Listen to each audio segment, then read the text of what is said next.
Jay, Burch, welcome to the show. Thank you for having me. I've been wanting to work with you for a little bit, Cornell, so it's good to finally be here. I know I've heard so much about your encounter, like bits and pieces, and then I listened to you in the Sasquatchers, and I still don't think that I got enough of the story. Now, before we go into all of that, you just launched your own show, or you already had a show, but you relaunched it or something. What's the story with that? Well, I partnered with somebody that we're not partners anymore, and it was brief. It was probably maybe a year that went on. I was very unhappy with it and all that, and so I left it, and I was trying to work on this book that I've been struggling with for quite a while, but I didn't feel like I was very good as a co-host, and so it was nothing. I felt a little bit on the being controlled side type of thing, but nothing. I love the person I was working with. I still love that person. And it's just no way I'm not ever going to work with that person again. Not the way I was treated and all that at the end, but we decided, my wife and I, after being a guest on several podcasts, that felt like we need to get one out there, especially since our channel for cooking is growing. Bigfoot Barbecue and Camp Cookbook is growing. Yeah, that's what I meant. You just changed it more to like deal with. Well, what we're doing is, like, I just cooked yesterday. Every Saturday, and sometimes through the week, I'll cook something, and then she edits it, and it goes out Sunday. Well, last night I cooked a chuck roast, and it came out like a brisket. Okay, let me tell you what. And then we have our podcast on Thursday nights. I started the whole thing on a Saturday, and I had one of our locals, our state person, Washington State, Nate Rudd, as a guest, and then I had Alexander Petikoff. Yeah, he's great. Thursday, what a guy! And then I have another researcher that's pretty much local in the state. I actually met him while the wife and I were at Bumping Lake, up a little bit past Yakima there, and met him. He came into our camp, wanted to know if he could take this trail and put this recorder in there. And I looked at him. I said, "Does this have to do with Bigfoot?" And he goes, "Yes, it does." And I was like, "Okay." I said, "Well, we're gonna have a beer," because I don't actually research. That's supposed to be a hot spot. So what we do is we go into the area and just kind of camp. And everything, but that's how I met Tristan and his dad, and we've been friends ever since. And so I'm going to have him this week, and then we're going to have a Christmas show. I'd like to have everybody. I'd like to have you on there, and a couple of the other people in this network on there. Just celebrate a good year, and think about the things that are coming. And then I have Kathy Strain on the following Thursday. So I'm trying to keep I wasn't very good at finding guests either when I worked with before trying to do a podcast. Takes a while to get a network up. But now it's like I realized that the only thing that can happen is a person can say no. So I'm gonna reach out to a few more people and see if I can't get them on. And I'm trying to keep it at right about an hour, and that's just because that's hard. You know how the after show goes. You know how it goes. Yeah. You get done, and then you're still on after we shut this down. We're still going to be talking for an hour, and that has happened over and over and over again. I'm trying to figure out a way how you can actually do an after show. And then when you're doing the after show, you're bringing up things that you're like, oh, why didn't we bring that up on the actual show? Yep. And it happens like that every single time. So yeah, I'm real happy right now and if it doesn't work out, it's no big deal. Right now it is though. It will work out, and we'll put a link up to Jay's show at the end of this video. Now, what's your podcast called? It's called Dinner and Conversation, and we're not always going to just cover Bigfoot stuff. I have the guy that wrote the song that we use to open and close it with. He is a local, and he has some stuff to talk about. But he wrote that song, gave us permission to use it as long as we put his name on at the end of the episodes and stuff that he wrote it and sang it. And he's actually quite famous around these parts. And he was in the 90s. He was a part of a band in Nashville called BR549, and they had some mediocre success. So, but here he's, it's all the time. If you have a community event, you got Gary Bennett and his band, and they straight up kill it. And he writes good music too. So that Bigfoot song he wrote is unbelievable. That's a treasure. I'm telling you. No, you're up in Washington, Jay. That's why I put Washington State here. Yeah. Oh, sorry. I just read that. No, the North. Oh no, I'm sorry. I didn't mean to make that sound. I know. So what? Put the spot here. So every region in America has its thing, right? So the Southerners are known for, what are Southerners known for, Dave? Food, hospitality, food. They're kind of rough and ready, right? And they're great storytellers. Yeah. The Northeast is known for its fast pace and bad drivers. And I'm afraid to say something negative here, but it's history. Like where I'm at, I'm right in the Northeast beside Boston, so you have all of the the settlers that came here and stuff, and then you have the Midwest, which is famous for other stuff. I can't remember off the top of my head. What is the Northwest famous for? We all know what California and stuff's famous for, but what's Washington State's? Forests, rivers, mostly we're the Evergreen State. All right. Here. But Bigfoot, basically, there was no problem. When I was growing up, you could go into a town and they'd say they'd have big, bold letters, "Home of Bigfoot," and especially over there in Oregon. But because I've grown up in both states, and what are the people like compared to the rest of the people in the country? Well, my wife's a Texan, and so I enjoyed my time in Texas. We spent about a year down there. It seemed like everything, including things that flew, would kill you if they could. Yeah, it was amazing to me. But the hospitality was incredible. Now, Texans know everything too. You can't. That's another thing. Right. Yeah, they know everything. So don't mess with them. Yeah, here's the thing: is this is a true story. The difference between a fairy tale and a Southern tale is a fairy tale starts out with "once upon a time." A Southern tale starts out with "now this ain't no bullshit." Okay. Yeah. Or let me tell you one thing. Yeah. That sounds like Ireland. That's usually if they're mad. That's usually if they're mad. And you know that every pop in Texas, every single pop in Texas is a Coke. And they say, "Hey, we're going to go to the store. Do you want a Coke?" And we say, "Sure." And they go, "What kind?"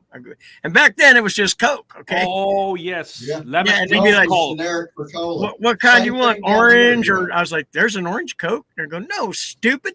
In Ireland, all pop is called lemonade. Really? Everything's just called lemonade. Really? Yeah, Coke, Fanta.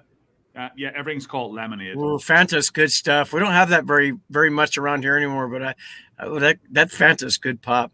Yeah, not good for you. So are you a lifelong Washington resident, Jay? I am. I was born in Portland, Oregon. I right up till I was about 12. I lived in Oregon. Then we moved to Washington. And then as I was about 17 or 18, I moved back to Oregon for maybe 2 years, moved back here, and I've been here ever since. So I'm 60 now. So this is my home state. I love it here. It looks beautiful from all of the footage that I see and stuff. It looks glorious, but it looks as wet as Ireland is. That's the only problem. When I was cooking last night, we were doing that for the barbecue show. It poured all day. Now today is beautiful, just gorgeous out there. I'm just like, I'm trying to cook, and the water's just dripping off my hat and everything. But it all came out good though. Last night's one of my better episodes. So as far as the cooking goes, about your climate up there, all of the forest fires and stuff that they've been having in the California stuff, does that affect the part of the state you're in, or is you're kind of temperate rainforest, right? Yes, but last year we had to evacuate our little town. Really? We had to evacuate. Not only did we have forest fires, but there was forest fires in Idaho, Oregon, and here in Washington. But the Antifa people came up and were lighting fires. And in the woods. Yes, they left their spray paint all over, and that's real dangerous because you come into this little community. There's not one person here who doesn't have a gun, and they did this in the middle of the night. But it was like an exodus here. They never got much more than a couple acres burnt, but further up we had some hella forest fires and stuff. And this year we weren't able to have a fire from the beginning of June till September. When Brent Deal came up here and Steve Anderson is when we were finally able. 2 weeks previous, Steve Anderson and his wife came up to our investigation spot, and we had to have a propane fire. And then just in the 2 weeks, we got some pouring down rain and all that. And I'll tell you what, it has been a soaker since mid-September. Well, you mentioned that you don't, I hope I'm saying this right, don't research. You pretty much, when you go out, you basically go camping and such. And that's kind of, what I've told Cornell I've always done, and we did when he came down here to Southeast Oklahoma. My thinking on that is the majority of your Bigfoot sightings are by people who are just going about their business and happen to be in the right place. I'm sure there is, but I can't think of any off the top of my head of people seeing a Bigfoot were out there beating the fire out of trees and making their best monkey noise. Yeah. It's Paul Graves. I don't know if you know who Paul Graves is. He's another Washington Stater, but he tells you have to act like it's a playroom, basically. Because what makes people or kids curious is if you have a playroom where they want to come and start watching. And if you're just acting normal, we play the music and all that stuff. Look, we're watching, but we don't beat on the trees and all that. There's a guy named Will Jevner years ago. Him and I worked at the same company, and I know Will. Well, I know of his show. We hung out together, and we he ate dinner at my house for like 2 years. So we hung out like brothers everywhere, rode together to work and all that stuff. And every weekend we went to a different spot here in Washington State, different. We never even found a track, nothing. And then my wife and I quit, and we go to a place called the Devil's Backbone just to camp on a holiday weekend, and we find a whole. This is the start of is this your encounter? No. Oh, okay. No. Okay. We found a whole line of like 4 or 5 inch tracks that were with a 40-inch stride, going right up the middle of this gravelly, clayish road.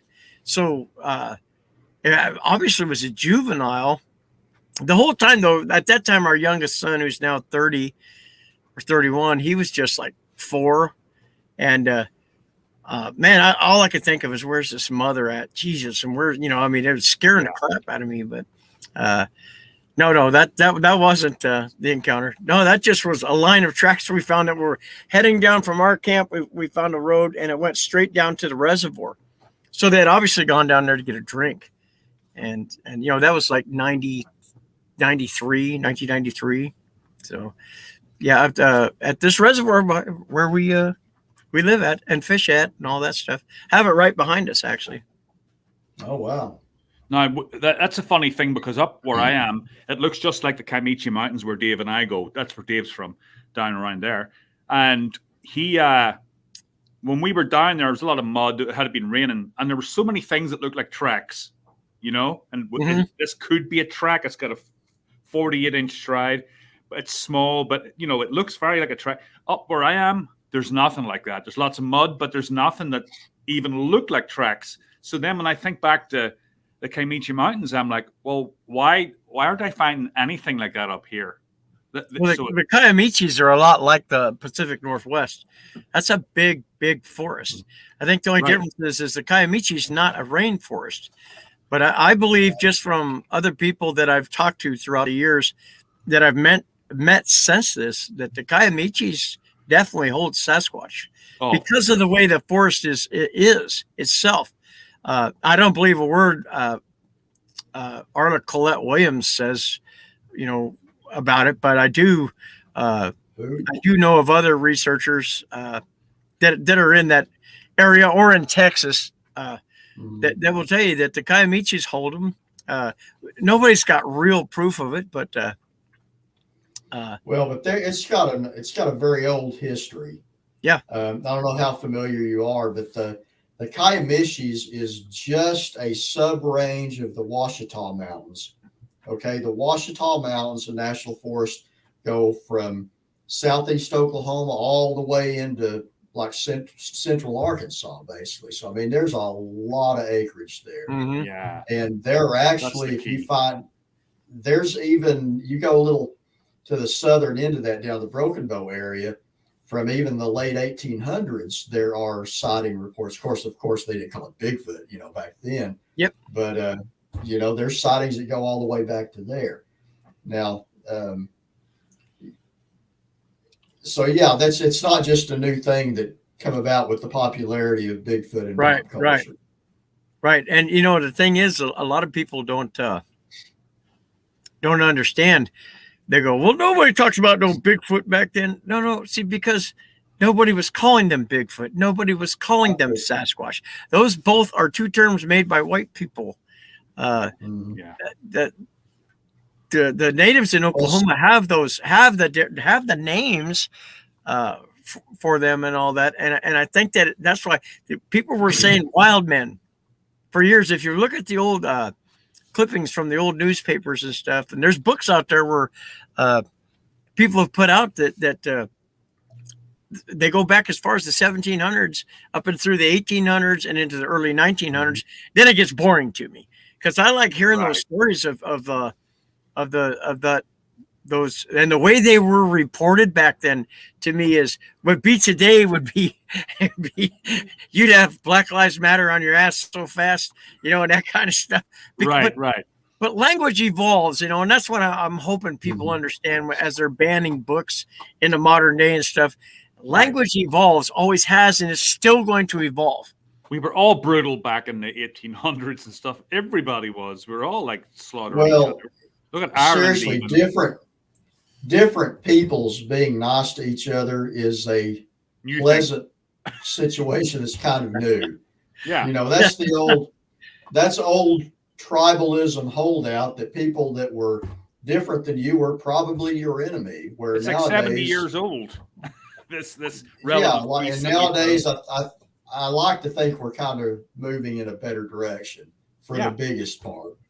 I'm an optimist when it comes to that, but yeah, that's a lot.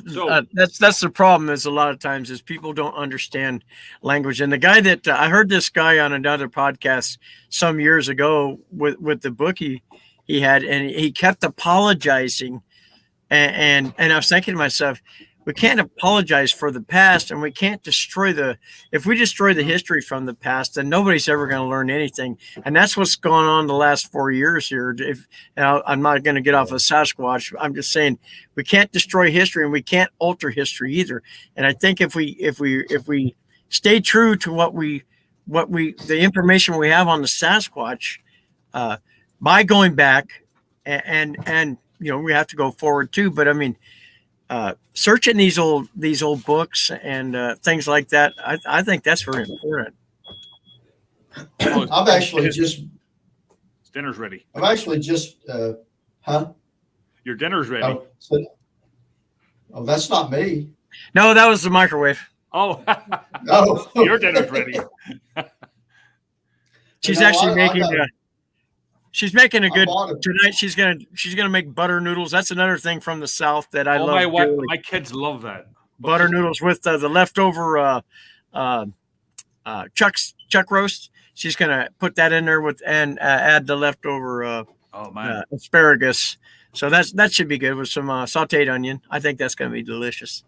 Okay, so can I just address some people in the comments here? We've got a few new arrivals. We've got Leon from Bigfoot Okanagan. We have Alexander. Hey, Leon. Sasquatch Out of the Shadows. We have Chris Kimball. Of course, we have our amazing moderator, Cashew. And I can't say your second name. I don't know how to pronounce it. It's something German. Cashew. We got Chris Kimball, Johnny Half. Gesundheit. Gesundheit. Oh, really? Gesundheit. I think it's and I could be wrong. She can correct me. It's almost like a sneeze. Cashew. Yes. Gesundheit. She's allergic to cashews. That's why, right? Oh, really? I think so. I think that's where Well, it comes from. should I put these up? I've been eating cashews all evening here. I guess I should. There you go, Cashews cashew. allergic. I'm putting those away now. So now, so let's change the pace a bit. Why you're here, Jay? Not just well, we just wanted you here because you're you, but we also want to hear about this encounter. And I know that you're not one to go on every show and talk about it. I've heard bits and pieces, and I heard you on Squatchers, and I know that you told them, but you were still. Did you leave some parts out? My wife tells me that I'm not getting it out there straight, No. like it's I'm not. There are parts that I guess I'm not putting out there properly or something. I'm not getting the whole story. Instead of it's jumping. Is Right. Not. That's It's natural. That's how I felt you were on Squatchers. Not that that's a bad thing, but it jumped a bit, and I couldn't get a full picture in my mind, and that's why. And I know that you said that you'd only recently decided that you could really comfortably tell it because it was traumatic, I guess. Well, it's because I learned. Leon taught me some things. I can do it now because there's not something in my head that's stopping me and seeing something. It's hard to explain, but Yeah. I thought that there was a part that I thought that I had failed my wife, and and all this, and he showed me a technique I can do it. So, Good old Leon. yeah, well, he's a patient man. I've seen him lose it a bit a couple of times, but no, he is. I wish he was my therapist. Leon, that's a hint. It's not. He just presented it to me in a way. Yeah. What if you do this? What if you were able to do this? And so after the show that night, I took some time and I started thinking about it, and I did pretty much. He told me that the same about my fear of the dark. He was like, "What about doing it this way?" I know what you mean. Yeah. Yep. I no longer You're see scared of the dark? I no longer see that reaction in her face, and I know why it was there, why the reaction. So I don't have to keep punishing myself for something that didn't happen. So can I get a drink and then we'll go into it? Sure. This place is so hot. I live in an apartment complex and they blast the heat, and my mouth is just dry the entire time. So, Dave, you have a question? Ask it, and I'll be back in 1 second. Okay. Yeah, okay. I wasn't laughing at you, by the way. I was laughing at Cashew there. She was laughing at me about the cashew thing. But anyway, I watched the interview, I guess, that Brent Dill and you were up in an area in, I guess it's where you had your encounter. Yeah. Yep. You were talking about, and that was with more than one of these creatures, wasn't it? Yes, it was. It was. Okay. I'll wait for Cordell to get back. I don't want to crowd in on that, but I just wanted to make, because I haven't known who you were for very long. So, I just want to make sure that we're on the same page. We didn't even know. We were just talking with each other, and we're filming each other and all that. And then my camera died. And so we're just walking up there talking and stuff. I didn't really realize that he was actually filming the whole thing, because that's why you don't have good sound or all that. He just put that together, and I thought that was pretty cool. And we just sat and talked about it, and I showed him the different areas where, like, the female took off, and all that, and where we found the juvenile footprints and things like that. And so I've only had one negative reaction in all this time, and I won't even address the guy anymore. I mean, he's it's on our channel, the that little documentary thing that he shot. We put that up, and it's just one guy out of I don't know. I think there's over 20,000 views on it or whatever. So I feel pretty good about that. And the way it's all worded and all that, I'm just dealing with a troll, and I don't even care. That's another thing, is I've learned a lot with Leon about patience, and I went after somebody just 6 months ago, and I just don't care. That's what I mean, seriously. Trolls, I just look at it like I don't know them. If you're going to call You know, yourself I'm not- white I'm not gonna cracker, waste- anyway, geez. I mean, that's what they call We had- himself, white We had cracker. someone the other night that asked if our show was a joke, and their screen name was something like Flat Earth Dancing Unicorn or something. I'm like, you've got that as your name, and you're asking me if we're a joke.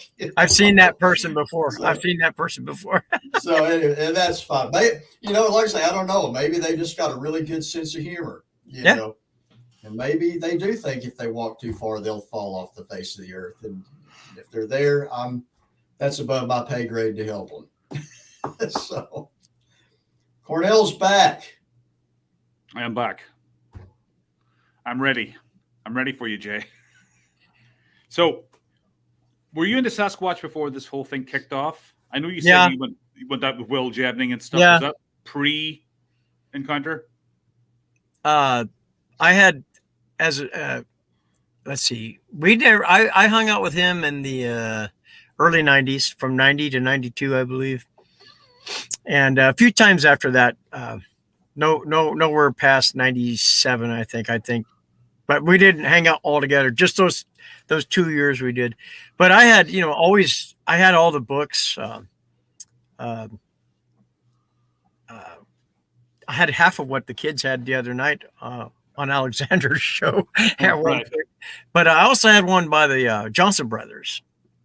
And that's one that bothered me, because I was like,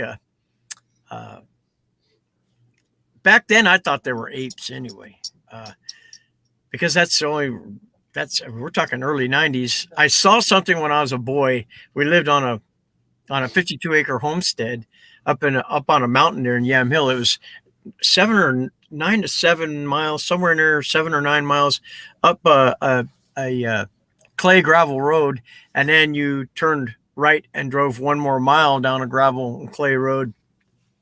And we were on 52 acres of hundreds of acres. We were renting 52 of them. And we had a well that was down the hill. And I was just learning to walk again. And I was about 10 or 11.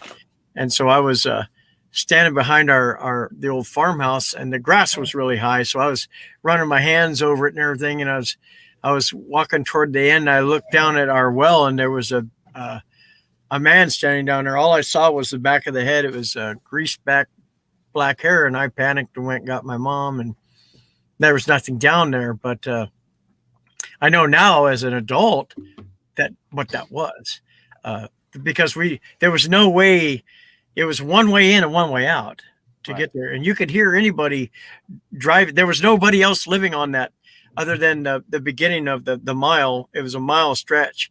And then we had a weekender that came up. It had a cherry orchard. He'd come up on the weekends during the summer. So there was no way that was a man down there. But I never looked at the whole body. I just, as soon as I saw it was kind of a biggish type of ears. They look manly type of, but they look like a Clark Gable type of, big ass. But it was slick black hair. So I thought that was a man down there. But I know now as an adult, that it wasn't. It had to have been a Sasquatch, because we also had the at night you could hear the mumbling. It sounded like people talking. We were kids. We thought people were poaching on the property, but why would you drive 10 miles up where you could poach anywhere in Gaston or Yam Hill, any place? So all these things came. We had our horses one time. All of our horses come as a complete stampede. And busted right through the gate, the electric fence, and everything. So, something scared the hell of them down there. So these are things. The mumbling in the woods and stuff. We just thought those were people in the woods. So, but I never knew that until I was a man, though. But then we were coon hunting one night. It was extremely foggy in the what do they call that? The Yakult burn, and we were there, me and my friend Scott Farrow, and we had our hounds out looking for raccoons, and we barely could. We had to keep we didn't have fog lights, so we had to keep the lights low and all that, and we had glow sticks on our dogs.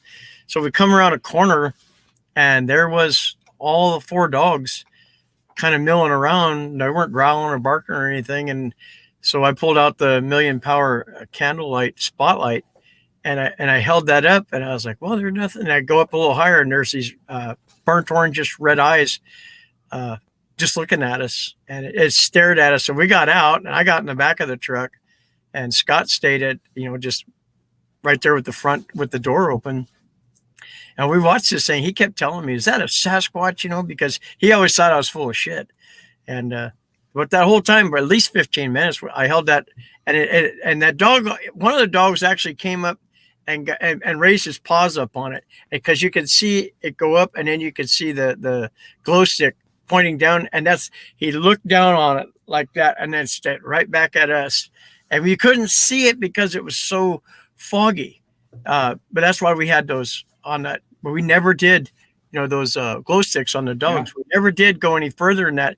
And we stood there for 15 minutes, and that thing never left the gaze stayed on us. But it's how far away was it? What's that? How far away was it? Probably 20 yards. And it was blinking. That's another thing. If you've ever spotlighted, I'm not proud of it, but when I was young, I'd go out and poach, and you'd spotlight deer and elk. I've never spotlighted an elk, but the deer, they never blink. Their eyes just, deer in the headlight type of thing. This thing was blinking, and it was a burnt orangish type of red eyes. They were close together. That's something that my friend kept saying, was the eyes are too close together to be a deer or an elk. And a lot of people talk about Sasquatch and the eyes were this far apart. No, they're not. They're not. They're like ours. They're just bigger things. But yeah. So eventually, one of the reasons why I think this was why I think the Sasquatch might have, not say Homo sapiens sapien, but human some sort, is that trained hound dogs, they don't bark at men. They don't do tricks. They don't recognize that kind of stuff. So if that had been an animal, he'd have been after it. They'd have been after it. I mean, our dogs were bad too. If that had been a deer or an elk, they'd have been chasing it, and they weren't making a sound. They weren't nervous or anything. Like I said, the one got up, put his paws up on it. Wow. And this was probably the eyes, I would say, were, I'm estimating from way back then, I'd say 7.5 feet in the air. Okay, easily. Are you saying the dog put his paws on the Sasquatch? Yeah. Yes. Wow. Raised up on it. That's why I think that they have some kind of they might be humans or something, or like I said, maybe not Homo sapien. That's what I said, not Homo sapien, but because the hound dogs, Homo somewhere, right? Hound dogs don't do that hound dogs with humans. They don't bark at them, growl at them, and all that stuff. You have to get things like a bloodhound, those types, and train them for that. But hound dogs, coon dogs, what they call coon dogs in the South, the blue ticks, and I had walkers, and my friend had plot hounds. Okay, and plot hounds they're vicious, man. I mean, they'll take on bears and everything. And my walker was a champ, and yeah, they didn't have a problem with whatever this thing was. And that's why I say they'll mill around human beings all day long, never even bark. But, even a house cat's life is in danger with a true coon dog. So, but yeah, that was probably the most exciting it's been for me up until our encounter after not being out in the forest for 15 years. So that up here, we had camped in the early camps. 2015, we had camped in the early camps, the lower camps. They're still dispersed camps, but they're the lower camps up here on Mount St. Helens. And they were beautiful to be in. But then, is that you or somebody? I don't know. I don't think it's me. I haven't done anything. So then we decided we'd explore a little bit. It was getting to be the end of the year and all that stuff. And so we, for the following season, we decided that we would look around for more campsites and stuff like that. And it was 2016 by this time. we had gone up and up, and then it was probably 2 miles past. We didn't even know about this horse camp is the thing. So we in 2016 we drive up past those lower camps, and we found a camp further up, but our company let me off at that time on Thursday. This was the Labor Day, I think it is, the September holiday, the first weekend of September. And so my wife drove me up there. We set up camp, and there was nobody else up there except, so here, I'm skipping this shit. Okay, so, all right, just be patient with me. So, Sure. all right, so we drove up, and actually the spot we wanted that we had picked out like the previous week, someone was in that spot, but it was higher. And so as we're driving back down, we found this spot we've been going to ever since, but we drove into it. There's boulders where it used to be closed off. They spread them out. So we drove back in there, and it was dark and beautiful. I had this weird feeling though. I mean, honestly, I just had a weird feeling when we went in there, but I just thought because it was something new, a new place. But anyway, we set up camp, and we drove back to town into Cougar, and bought some wood and drove back up there and got a fire going, and she had to go to work. So I've never camped by myself ever. And that's kind of been a family rule, is you don't hunt by yourself or camp by yourself, but I figured it'd be okay. So anyway, I kissed her goodbye, and she drove away, and I sat down there, and I had a nice little fire going. I just cracked open a beer, and I started to drink it, and I heard a stomp.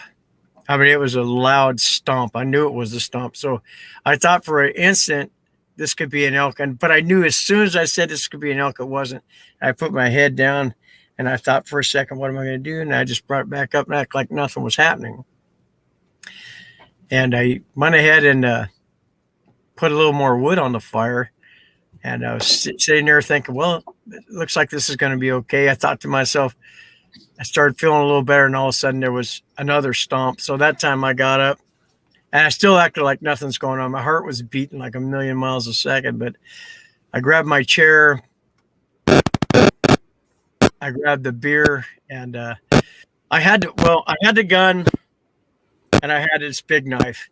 So after the first stomp, I thought, well, I have to let them know that everything's going to be okay. So I pulled out my revolver, and I held it up like this, and I was just kind of like doing this number, and I set it down on the table, and then I pulled out. I had a big Bowie knife.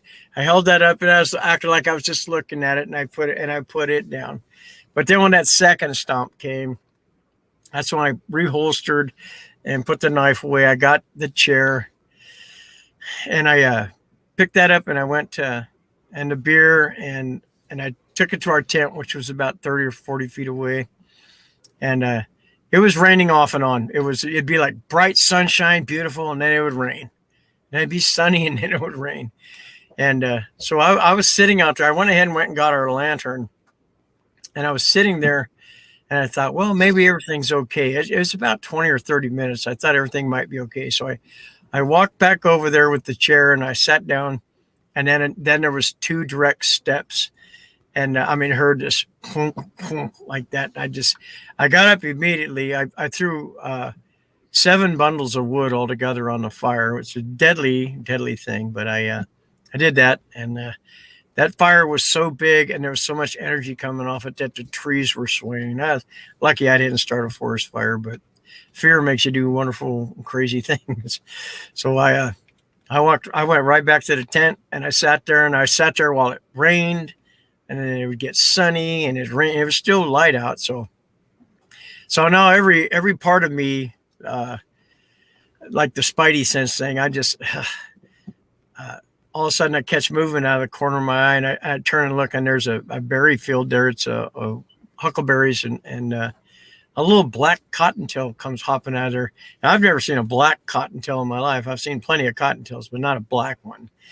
And so that freaked me out. But I started to calm down and everything, and I went ahead and I put the beer down on the ground, and I just decided I wasn't going to drink anything. If I could get rescued, if somebody would pull in there, I would ask them for a ride to town, which is only 9 miles, and I could call my wife, who was 50 miles away.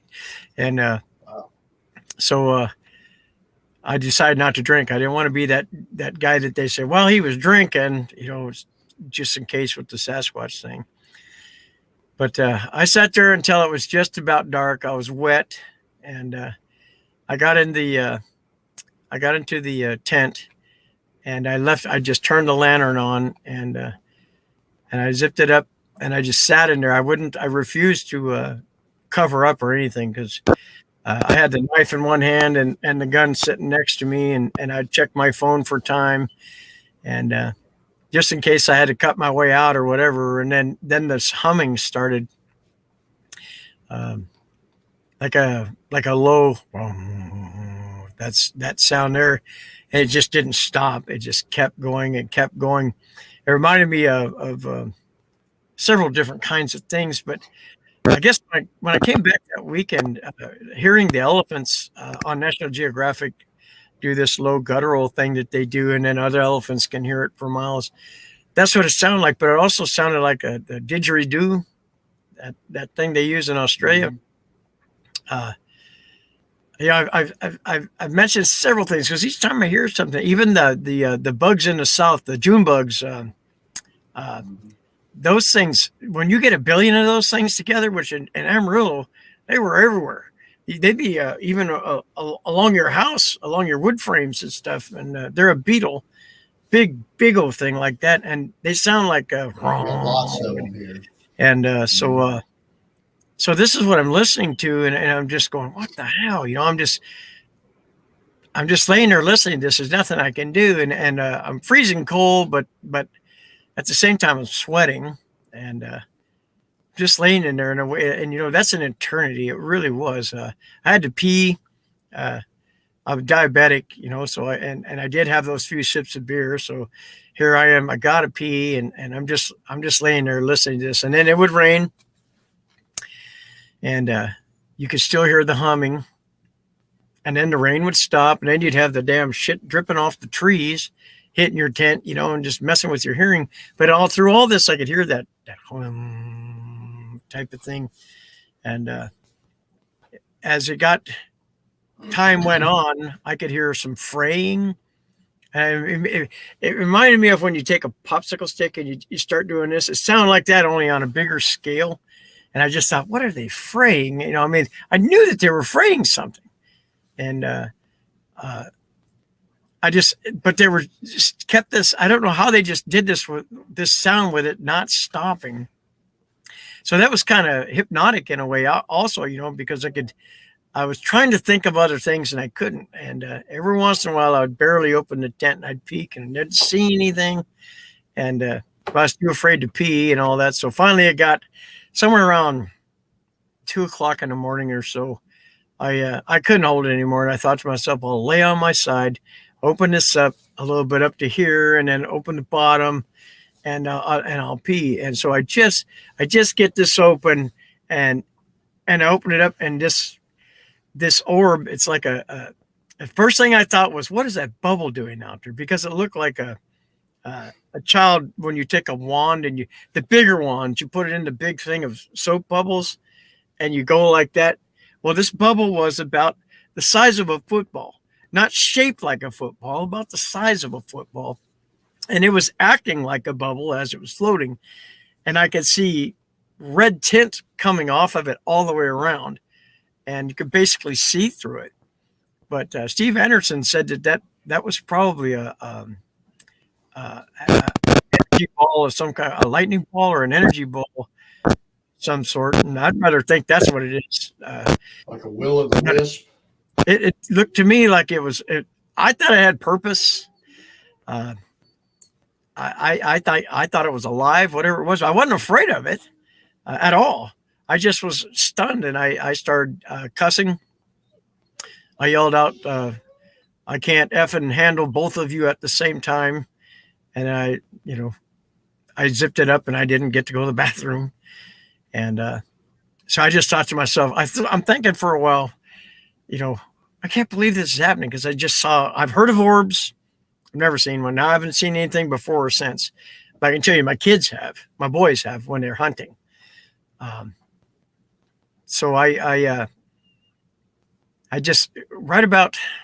laid in there and right about 5:45 in the morning, the scream comes, and it was extremely loud. It was I won't do it. I did it for I went to town and did it and sent Daniela a copy of it. But I won't do it here because the forest is right behind us. So, and I believe that's why later on, when we get to the later on part of it, but this thing, when I got home that following week, or when I got home at the end of that weekend, I looked up every kind of gorilla, orangutan, chimpanzee, and it sounded like a little bit of all of them with this, because when it started, it was building itself up. We'll do this for you. It started by doing this. You could hear a big breath out, oof, and it goes, oof, oof, and it got louder and louder, and then it just let out with a very, very loud scream that lasted, maybe 10 or 15 seconds, and he ended it with a wha like that, but an even wha.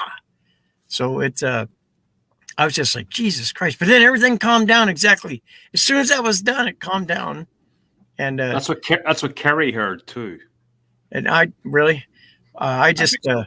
was laying there, and I started hearing the birds and all that, and I started seeing some sunlight coming down, and boy, the tension was bad though. But I mean, finally, I couldn't take it any longer. I was going to blow up if I didn't pee, man. So it was about 7:30, and I decided I'm just going to get out and do it. And I did. I came out, and I peed right there in front of the tent. I didn't move any place. I stood right in front of my tent and peed. And then I'm just looking around, and I told him, I was like, I don't care, and all that. And I saw that beer down there, and I picked it up, and it had water all coming off the top of it and everything from the rain.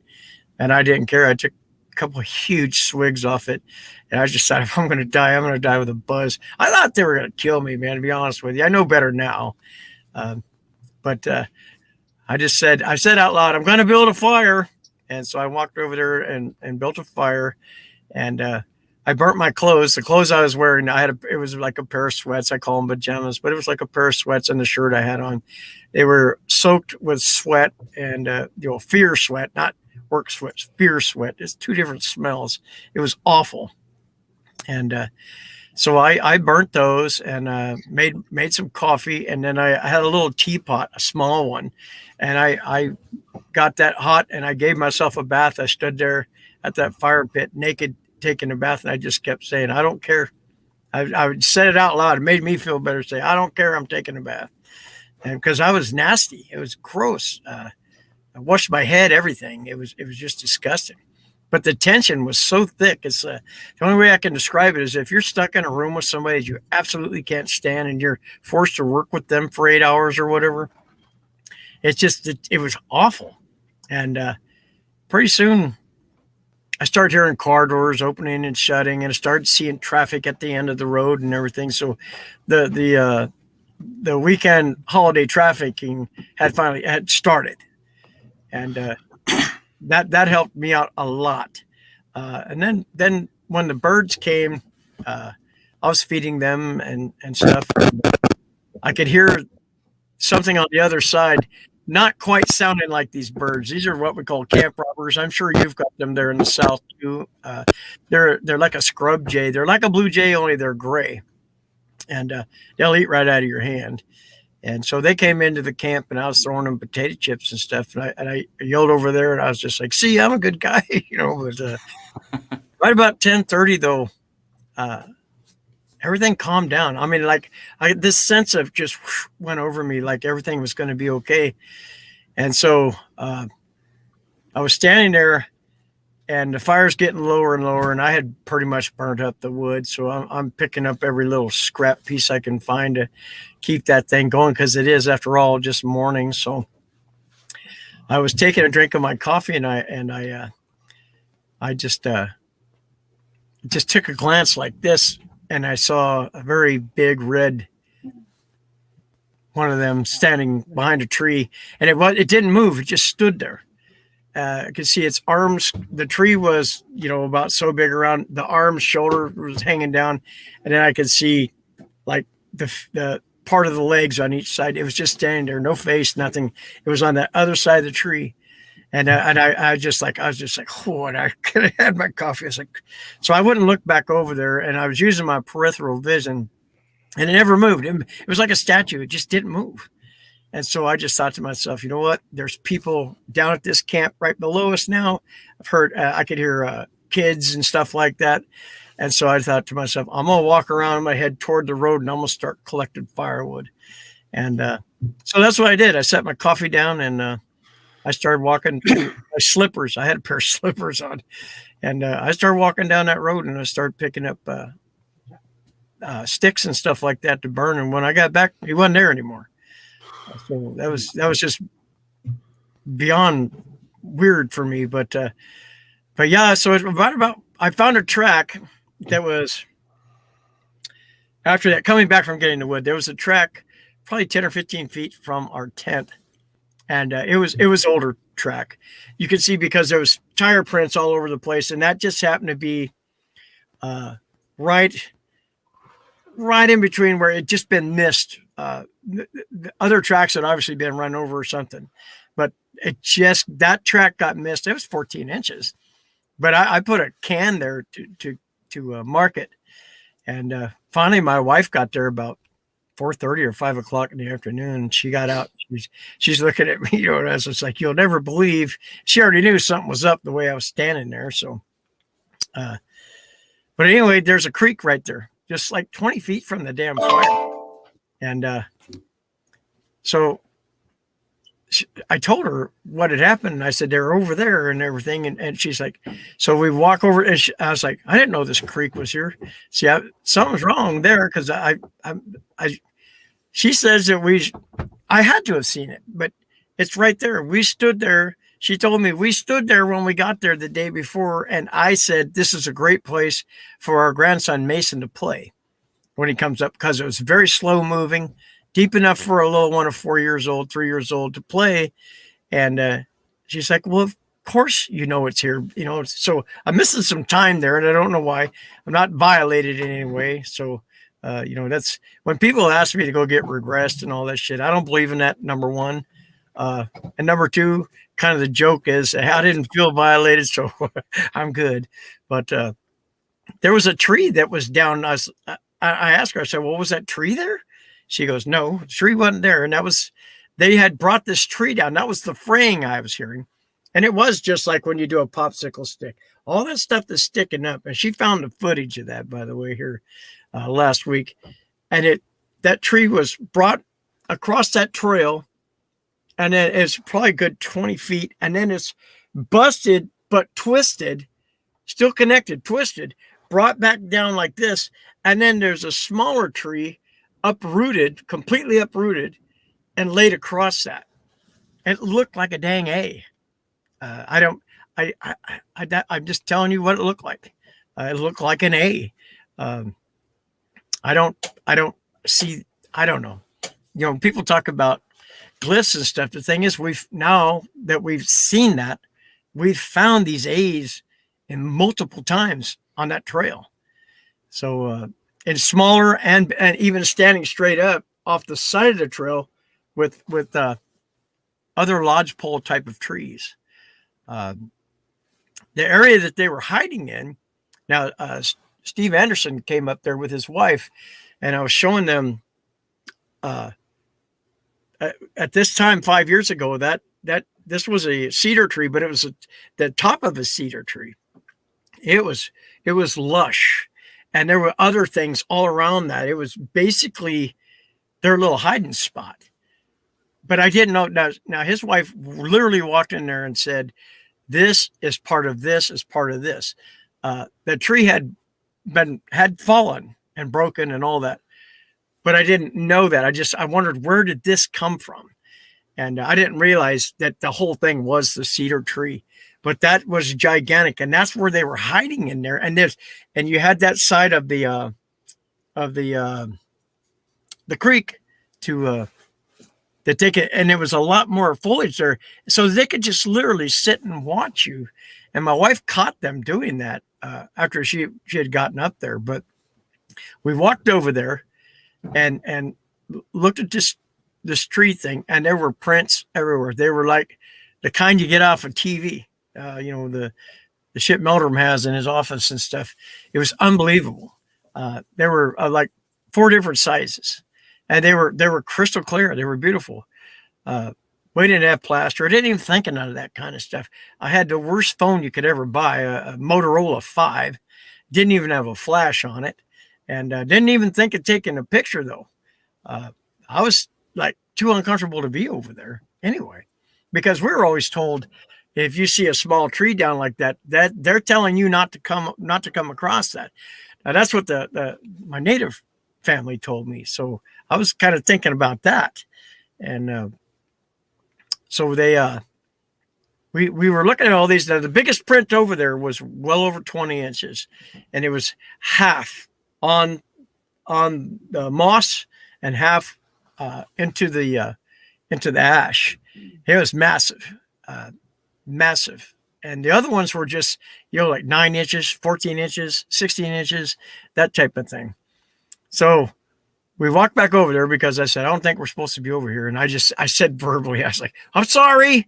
And I walked back over there. I was kind of a mess, but so we get back over there and we get a fire. She brought firewood, and I told her what I did with all that firewood. And she's just like, Jesus, really? I was like, yes, I burned it all in one night. But we sat down, and this raven started flying around our camp. And every time it got to this one section, just right to the left of us, it would make this sound. And then it would fly again. And on that third time, it stayed. It didn't keep flying. It stayed. It hovered. And it just kept doing this thing like they do. And then all of a sudden you hear this, ooh, ooh, just like that, come straight up at it, and it flew away. And I just looked at my wife and I said, did you hear that? And it was literally just feet from us, maybe 25 feet down to the left. And we decided to just leave it alone if they want to come out. Because at this point, I wasn't feeling so much afraid as I was, the night before. It's amazing if you get somebody else with you, how much better you feel. Man, woman, it doesn't matter. Another human being makes it a lot easier. And so we sat there for a while, and then we went to get some wood, and we came back and we sat down, and all of a sudden, like I'm still peeing. I gotta pee all weekend. It's my nerves and the diabetes and all that. So I go to the edge of that and I start peeing. And I look over the side and I tell my wife, I start seeing somebody walking down that trail, directly down the middle of it. And we're kind of, from where I was standing, it looked like it was directly down the middle. So when I say directly down the middle, it didn't actually come directly down the middle of the trail. She was basically kind of just on the moss, and coming down the hill towards you. Yeah, walking, and I had a bright red hoodie on and all that, and so I'm embarrassed because I've been caught peeing before, thinking I'm in the middle of nowhere and some woman is walking out of a damn trail. I'm like, hey, but anyway, yeah. So I'm like, there's a woman walking down the trail, and it looked like a big layered woman to me, wearing a hoodie. And so and I saw the face, just looked like a Caucasian woman. So I was just kind of wondering, why is this coat she's wearing? Why is it sparkling purple and off blue and pink and stuff like that? How far away? Oh gosh. How far away do you think that was, buddy?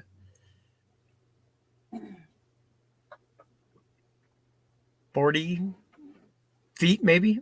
Yeah, 40 feet as she's walking down toward me, and she's coming, and I'm looking at her, and she looked down at where she's walking, and look at me, and I was looking at her, and I'm trying to pee fast, trying to get done.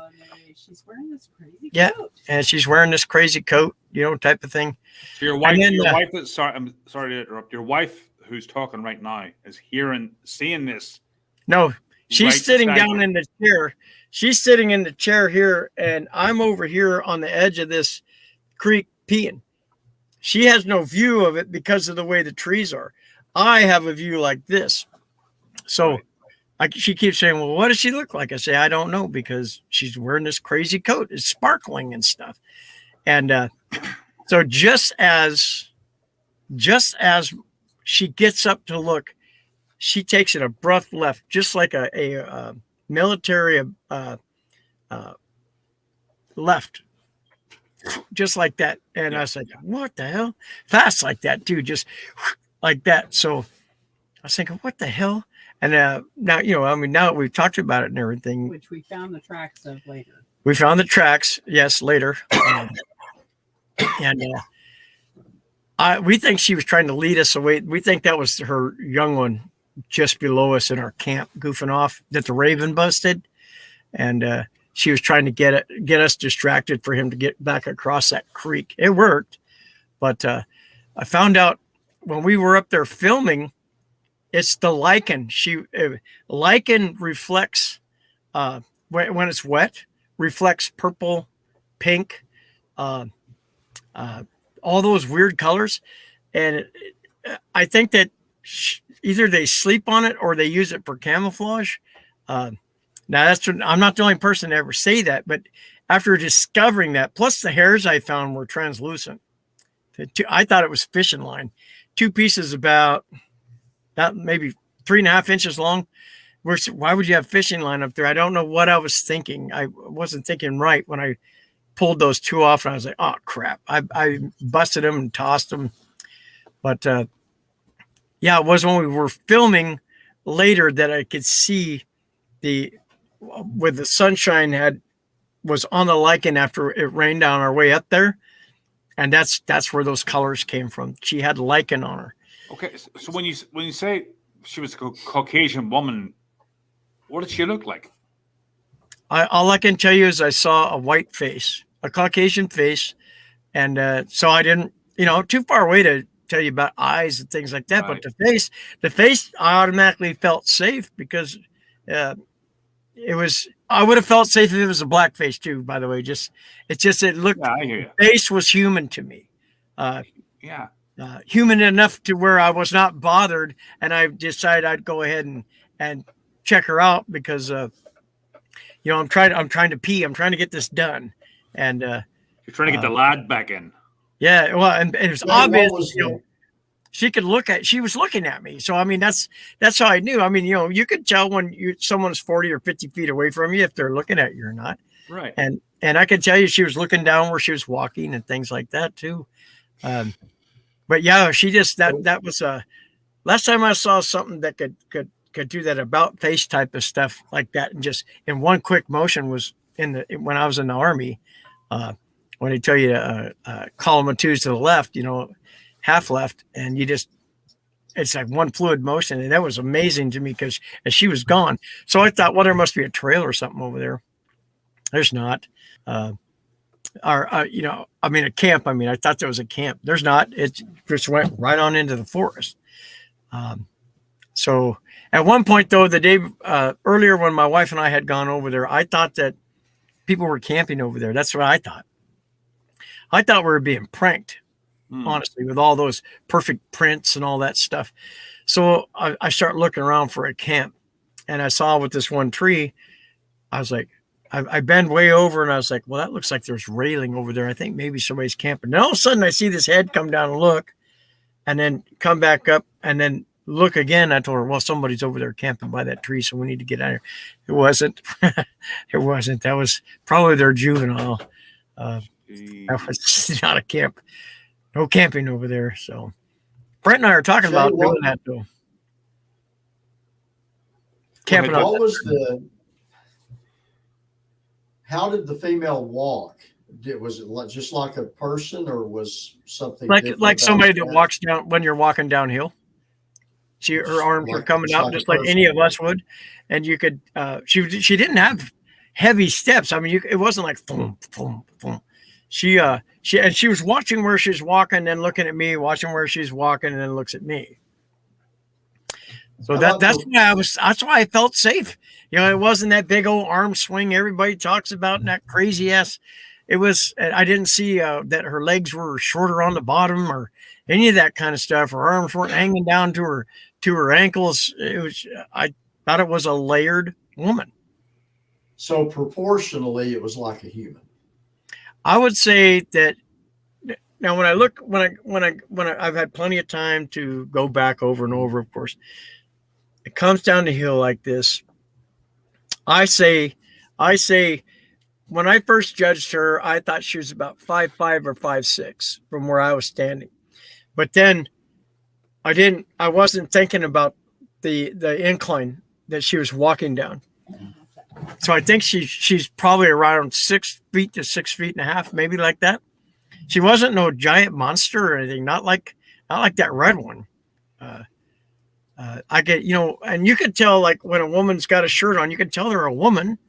And that's I could tell she was a woman. That's why I just always say she was a woman. The female, I didn't. The breasts obviously had hair on them, so that's. I wonder if that's a trait specific to them, because the other primates don't have hair on their breasts. So I don't know. I don't have time to ponder those kinds of things, but I do think that that must be a trait specific for them. That's nuts. That's so. We before we came on live, we were having a conversation about, and you was talking about in the Pacific Northwest there were intermarriage between some native tribes and the Sasquatch. Would you elaborate on that a little bit, or? So that's Kathy Strain is coming on our show on the 30th, dinner and conversation. And she spent a long time. Now, I'm not saying that this is Northwest thing, but I know that in her books, a lot of the tribes will tell you that they intermarried with the Sasquatch people.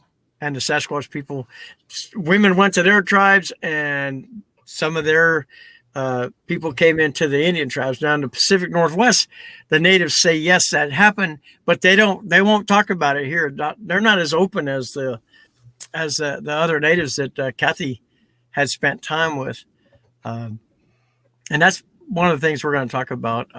I'm not a big expert on that. Kathy's the one to talk to on that, but that's one of the things that stood out to me when I heard her talk before, is that kind of stuff. And it makes, I don't know, it seems to me that from what I saw of a female, I would think that a man was not much bigger than that, or not much smaller.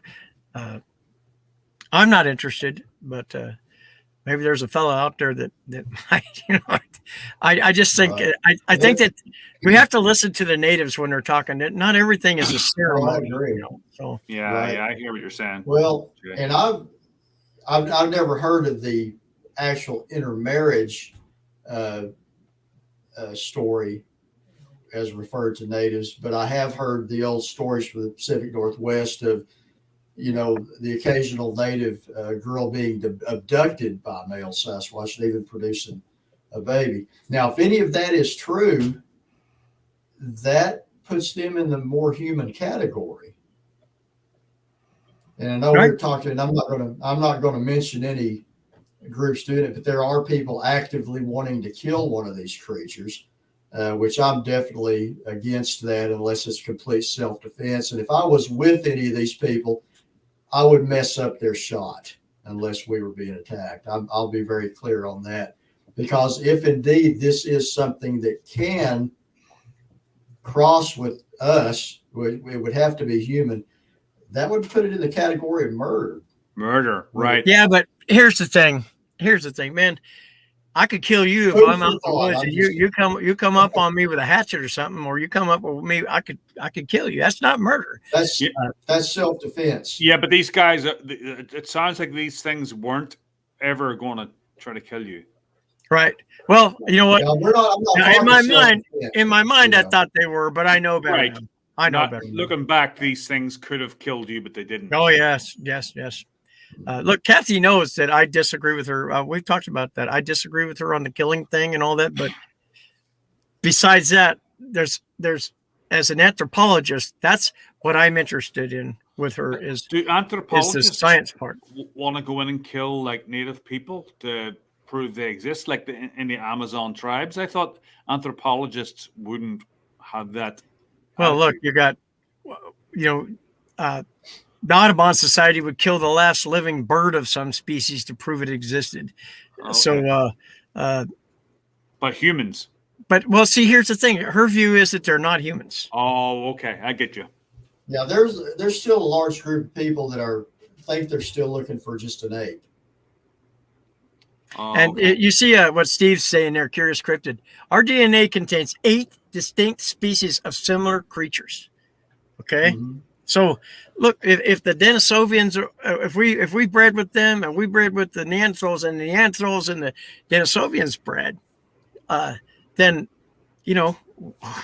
who's to say we're hybrids ourselves? So, Right. But those are all human, though. The Denisovans were human. right. Neanderthals were And human. so, They're but they're all not indigenous They're not Homo sapien not sapien. Homo sapien. Right. But they are in the genus Homo there. And so I Where think a that chimpanzee is not. when we do get discovery, if that ever happens, and I don't care if it does or not, I saw what I saw and know what I know. I don't care either. I just want Right, to see it right. myself. You just want people to not make fun of you. I couldn't give a No, rat's head. I don't Honestly. care if people make fun of me. I just want to Yep. know myself. I don't really give a shit what everybody else thinks. Yeah, because I seen them. So, I mean, and to have that face like that.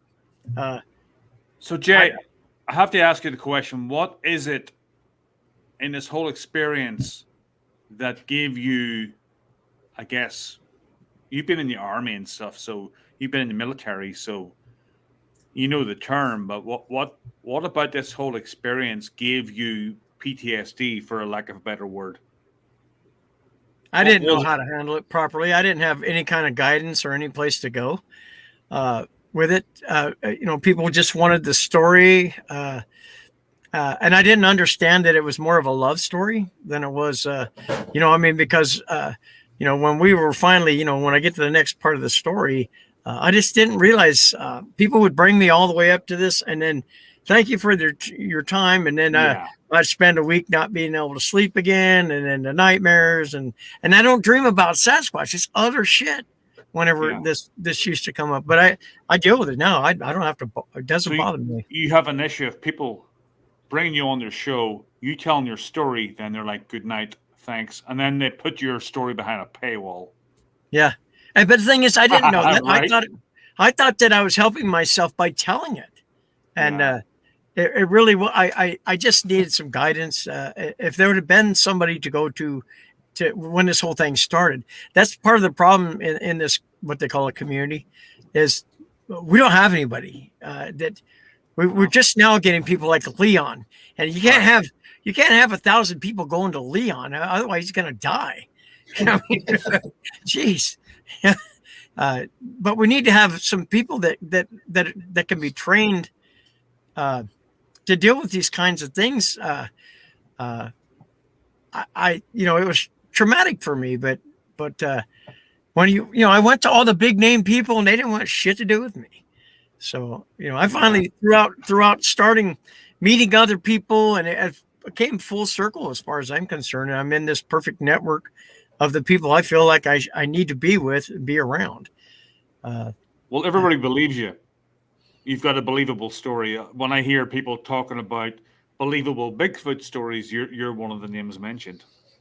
Well, I at least I can tell it now without, taking the deep breaths and stuff. I really had a hard time that night with the Sasquatchers. I just, I don't know. There was something that Jenna got a lot out of me, though. She did. She, at least I felt like she did. I've never watched it. I felt she did. Yeah, I felt you did well there, and they did well too. I have to give them credit. I think that you felt safe with them. I did. I felt real safe with them. Comforted, actually. Jenna really, I felt a real connection with her. Yeah. So, she's nice. Yeah.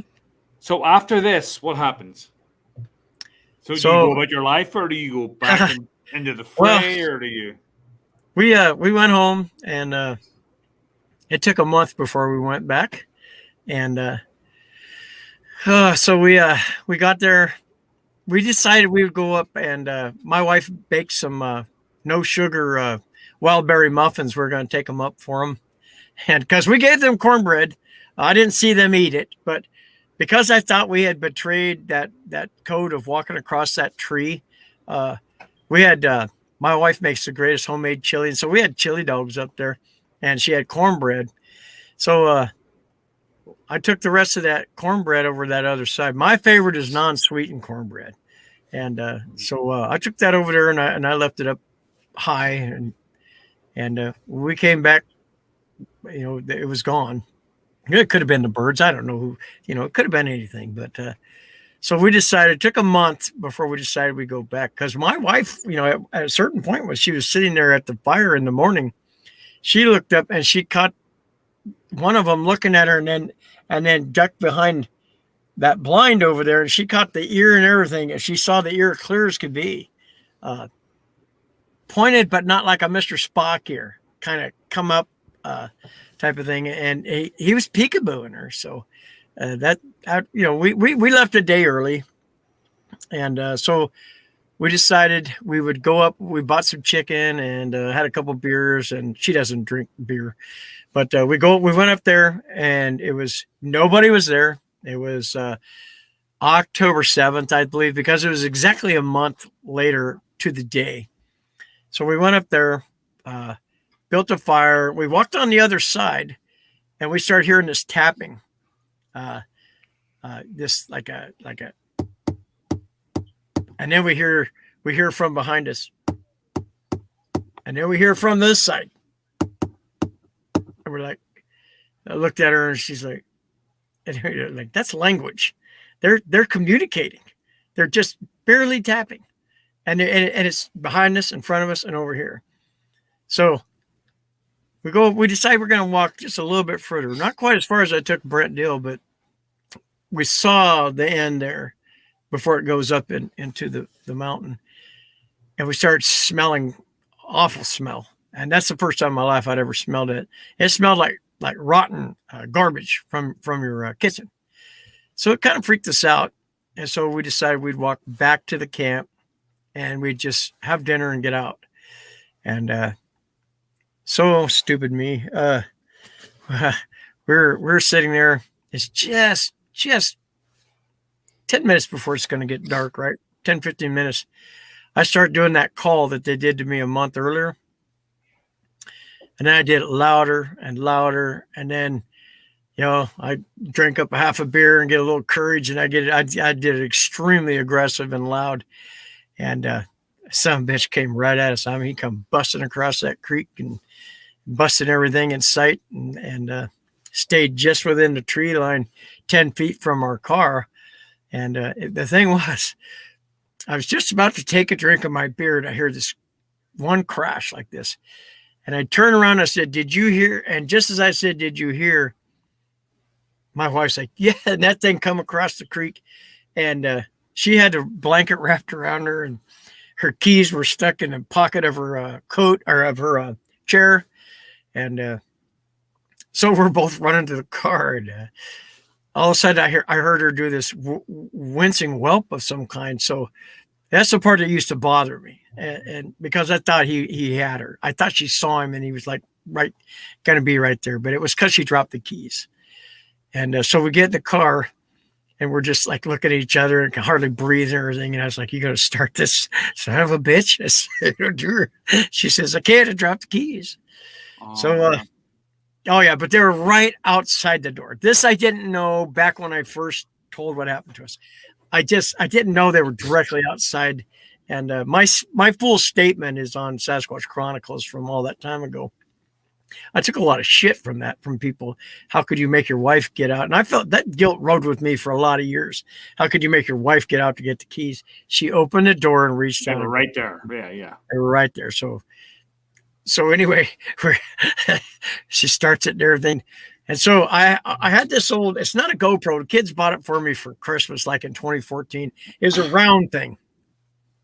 And I didn't know that it was upside down and all that. So I didn't know. It's everything I'm filming is upside down. I'm looking for him. And so I hold it up out and I'm looking, and we're talking. She's like, do you want to just go, or do you want to, we just bought the chairs. Okay. I bought mine on the way up. So we were talking about it. I was like, well, I'm looking over there. I said, roll down your window. And she's like, I'm not rolling down my window because I wanted to see over there. But, so we finally decided, okay, we're going to put the chairs in the back. I thought she meant put them in the back seat, which would have been great. She backs up, and I'm watching the whole time. She backs up, and then just as she gets this certain way, I see him. I didn't see his face or anything. It was like a giant puff of smoke. It was so just flash, just like that. I saw the tree with the whitish bark. I saw the bark, then I saw the dark, and then the bark again. And it was so fluent and fast that it was like a puff of smoke went through that. It was like ice skating with smoke. It was unbelievably gracious, but fluid. Yeah, it was unbelievable. So we still sat there for a minute or two, and we said, fuck it, let's get, sorry about that. I didn't mean to say that, and we got out of the car, and she popped open the trunk. I couldn't the chair was brand new. I didn't know how to fold it up. It was a Coleman chair. So I've literally got a hold of the back of the car, and I had that little thing in my hand. I accidentally filmed myself, my coward ass, reaching out as far as I can with my fingers, and I'm just getting my chair like that. I finally get it. The water bottle falls out of it and everything, and I finally get it drug over there, and then I'm like, I can't get it to close, and she had to tell me how to close it and everything. We got everything in there. Guess what? We had plaster of Paris in the trunk, and we had seen a juvenile track back there, and I think that's why they were upset. They had a juvenile in there, but yeah, it was. So we got everything in the trunk, got in the car. We drove to the end of that road, and the fire, we didn't put it out. I know that's bad. We don't do that now, but I was too afraid to goof around trying to put out a fire because it was a good sized fire. But so we get to the end of that road. Her purse is wrapped in her legs and everything. We're both having panic attacks. We smoked back then, and I've been tobacco free now for 4 years. So we're happy. That's good. Yeah, I smoked for 44 years. So, and chewed for probably 40. So yeah, I've been tobacco free. But anyway, we got to the end of that, and we were coughing. We were having a panic attack, and we started laughing too. And it wasn't laughing because we thought everything was funny. It was that panicky, weird, hysterical, stupid laughter. We're trying to. I don't know. Leon knows what that is. Yeah, I know it. Nervous laugh.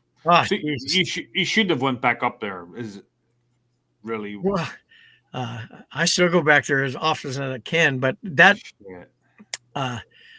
we just stood there we're at the very end there before we turn on the main road to 81, and we were like taking the deep breaths and all that stuff. And I'm watching in the rearview mirror and the side mirror, and I've got that thing out pointing behind us and everything.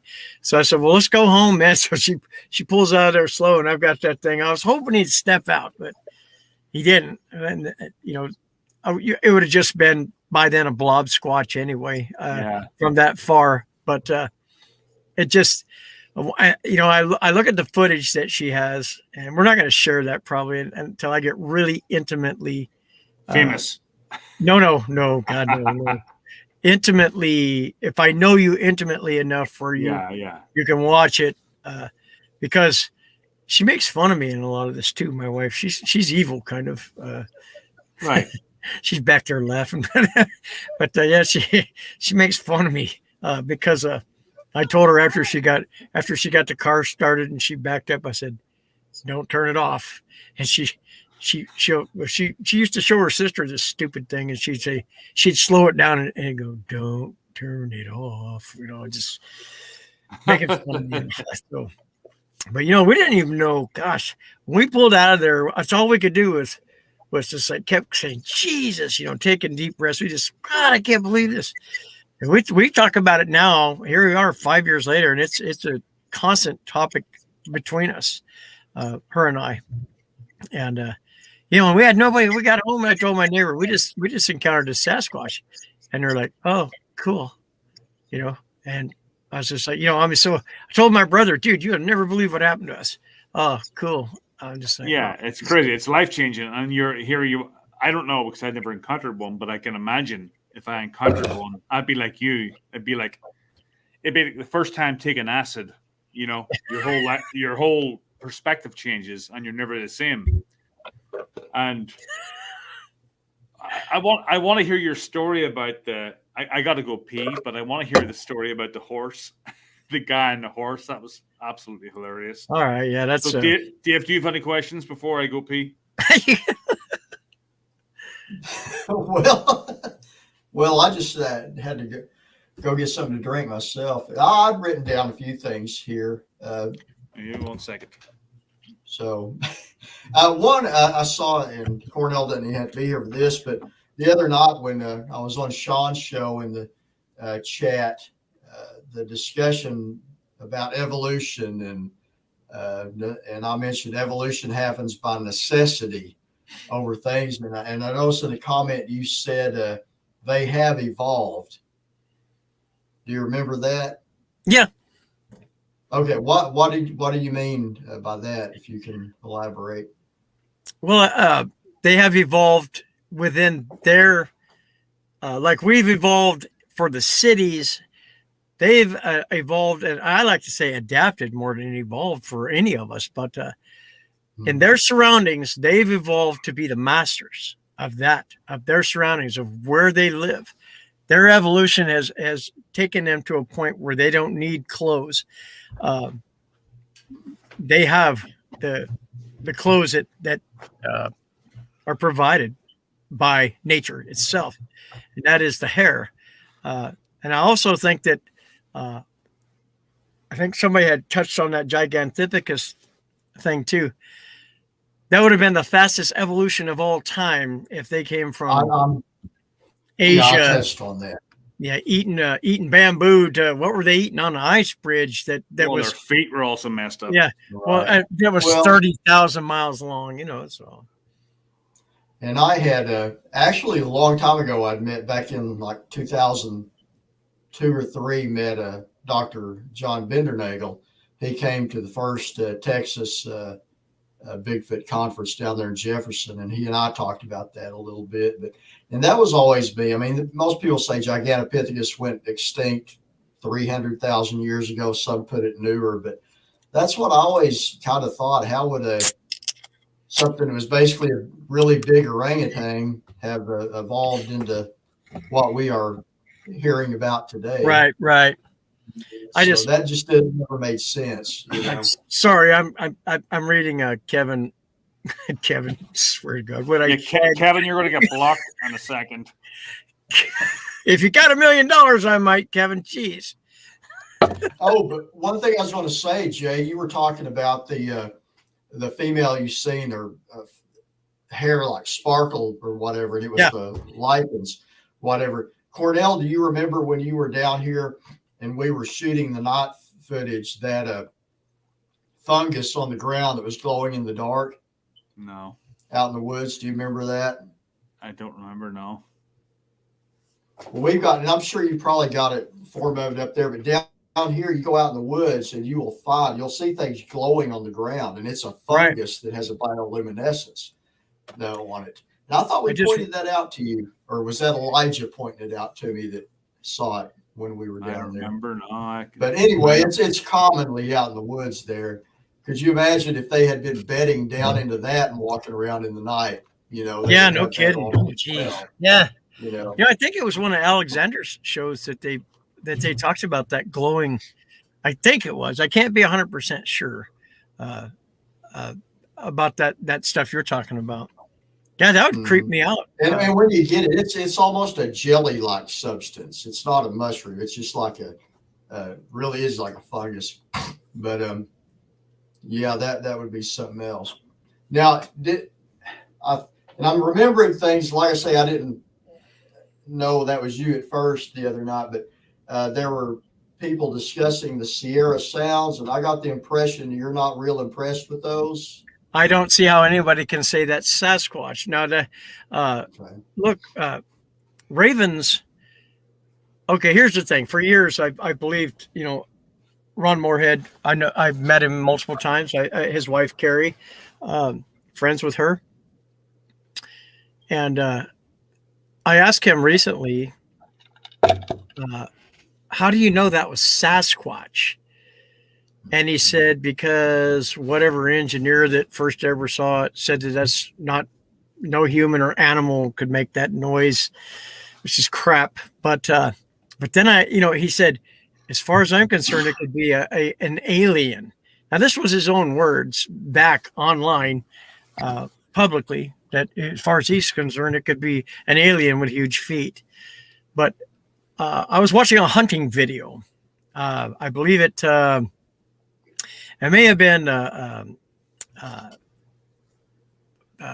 meat eater. It could have been meat eater or someone else I follow. It's either that or the guy that hunts with spears. Anyway, he was hunting in either Canada or Alaska over a bait. Cameron Haynes? It could be. This is about a year ago. I watched it, but I'm just watching it because I love watching hunting videos and stuff. So he's got this big black bear that's in there, and then here comes a big blonde phased black bear, and they start doing this dance against each other with their heads on each other, challenging, and it was almost exactly that those noises, not the stuff, but the snorting, grunting thing. That it was almost perfect. And then when you hear some of that stuff, that's raven. I mean, I've heard that before. Watching ravens up in the trees doing that. But here's the thing, and Steve Anderson pointed this out to me, and it makes perfect sense. How come all the noises, how come all the activity stopped after you killed the bear? Ron Moorhead and his crew killed the bear that had been rummaging through their camp, and all Sasquatch activity stopped. They'd been killing deer in there for years and whatever else, and it never seemed to bother these Sasquatch. But they killed the bear, all those noises stopped. Oh, come on, man. I mean, no, there are, and of course, I'm not saying it is Sasquatch, okay, because obviously I wasn't there.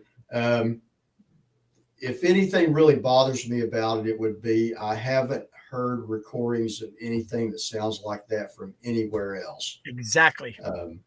And like I say, I'm not saying it's not what they believe it is or not. It's not. That's just my observations. Now there are some of that, and I've heard all of those. Some of that on there, I don't think is a bear or whatever. That snorting and kind of and like. That's what the bears literally do that. In this hunting video I watched, the bears are literally doing. That's what woke me up. I was like, what? Really? Okay. Yes, they're like, they're bumping each other's heads. They're literally, this is screw you. This is my food. And it ain't no slapping grizzly bear fight. These are two black bears, and they're doing it. They're going just like that. Do you have a link to that? I told you it was like a year ago. I watched this. Just look up. You'll find them hunting videos, man. And the guy doesn't even. I mean, if you any of those, look for hunting black bears on baits. It's somebody who's always out there. It's not It's not just some obscure guy. And, it's just good footage. And it woke me up right there. Boy, I was like, oh, because I've been trying to figure out. I've never heard of black bear in the woods that I know of. But yeah, that told me right there. That was so similar that it was unbelievable. And those two, they were making those noises almost identical. And like I said, it doesn't mean Ron's hoaxing anybody. I just think that he doesn't have a Sasquatch on there. Really? Okay, fair But enough. if you can't, look, I can't. That's why I can't. I don't have pictures or anything. So all you have to do, all you have is my word. But I've never had taken something for sound analysis. But then through all these years, no one's ever produced anything like it. Mhm. Can you hear that?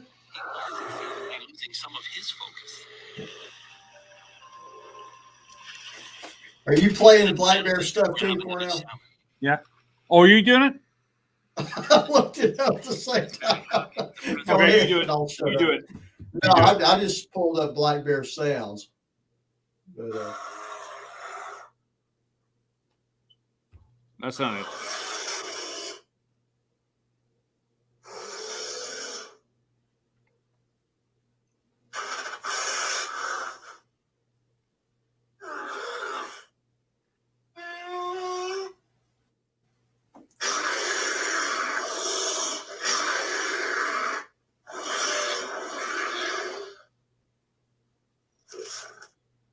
Pull up black bears human I sounds. see some similarities there.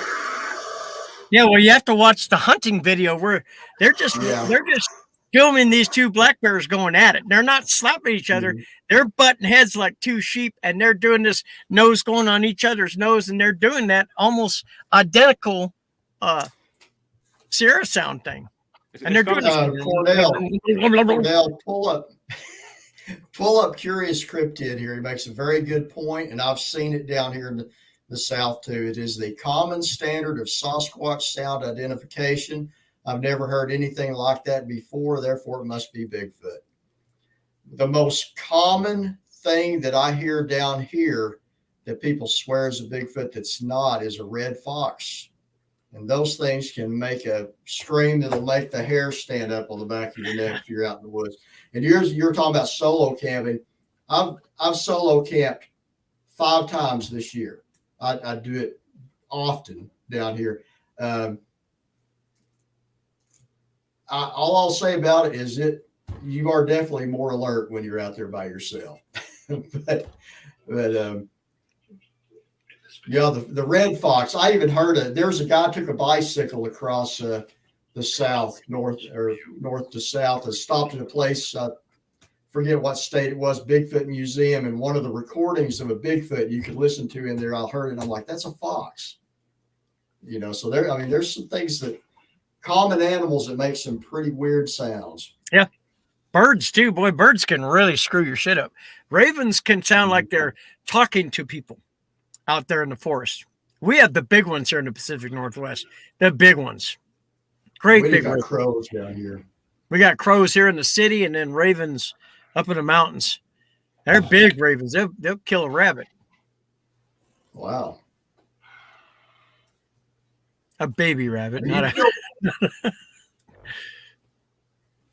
I'm still hearing Cornell's bear sounds in there. I stopped it. I'm going to have to go and listen to that to find out. So, Jay, can you tell me about this story? Is hilarious. So, tell me about the man and the horse story. It was either the following year or the year after. We're sitting in the exact same spot, and I'm looking out over there, and I see a little bit of leg movement, and then it was kind of erratic, So I was just thinking, "Oh my God!" And then I saw this tree branch, like 6 or 7, or maybe a little higher than that, get moved out of the way.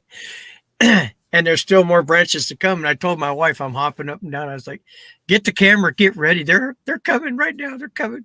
I thought, this is it, man. I was just jumping up and down. I was like, oh my God. And my heart's beating a million miles an hour. And all of a sudden, this guy's riding a pinto horse just comes out of nowhere like that. I was watching those legs and everything, you know, I was just like, oh man, crap. But that guy came across, and he had a radio going on his back. And I told him, I said, you know, there's an aggressive Sasquatch that lives back there, you know, and everything. He goes, there's more than that. There's all kinds of things out here. He said, that's why I keep this radio blaring. So whatever's out here knows I'm on my way. I'm coming. He didn't deny it. Yeah. He didn't deny it. Nope. My own boss had an encounter. Another guy at work had the back of he was driving 4-wheeling in his Jeep coming up a hill, and something kicked the backside of his Jeep and caused it to swerve. And when they got to where they were going, he got out, and there's a perfect footprint from the dirt from the thing's foot. It kicked the back of his Jeep. Now, has Brent and Steve Anderson, I know they're close to you, have they camped out over there? Brent has. Steve goes into town and then comes back in the morning. He stays late though. Gosh, Steve and Kimber stay late.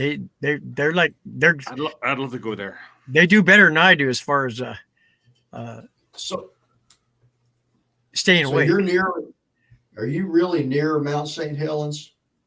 Yes, I am. I'm a stone's throw away. I live in Cougar, and that is at the base.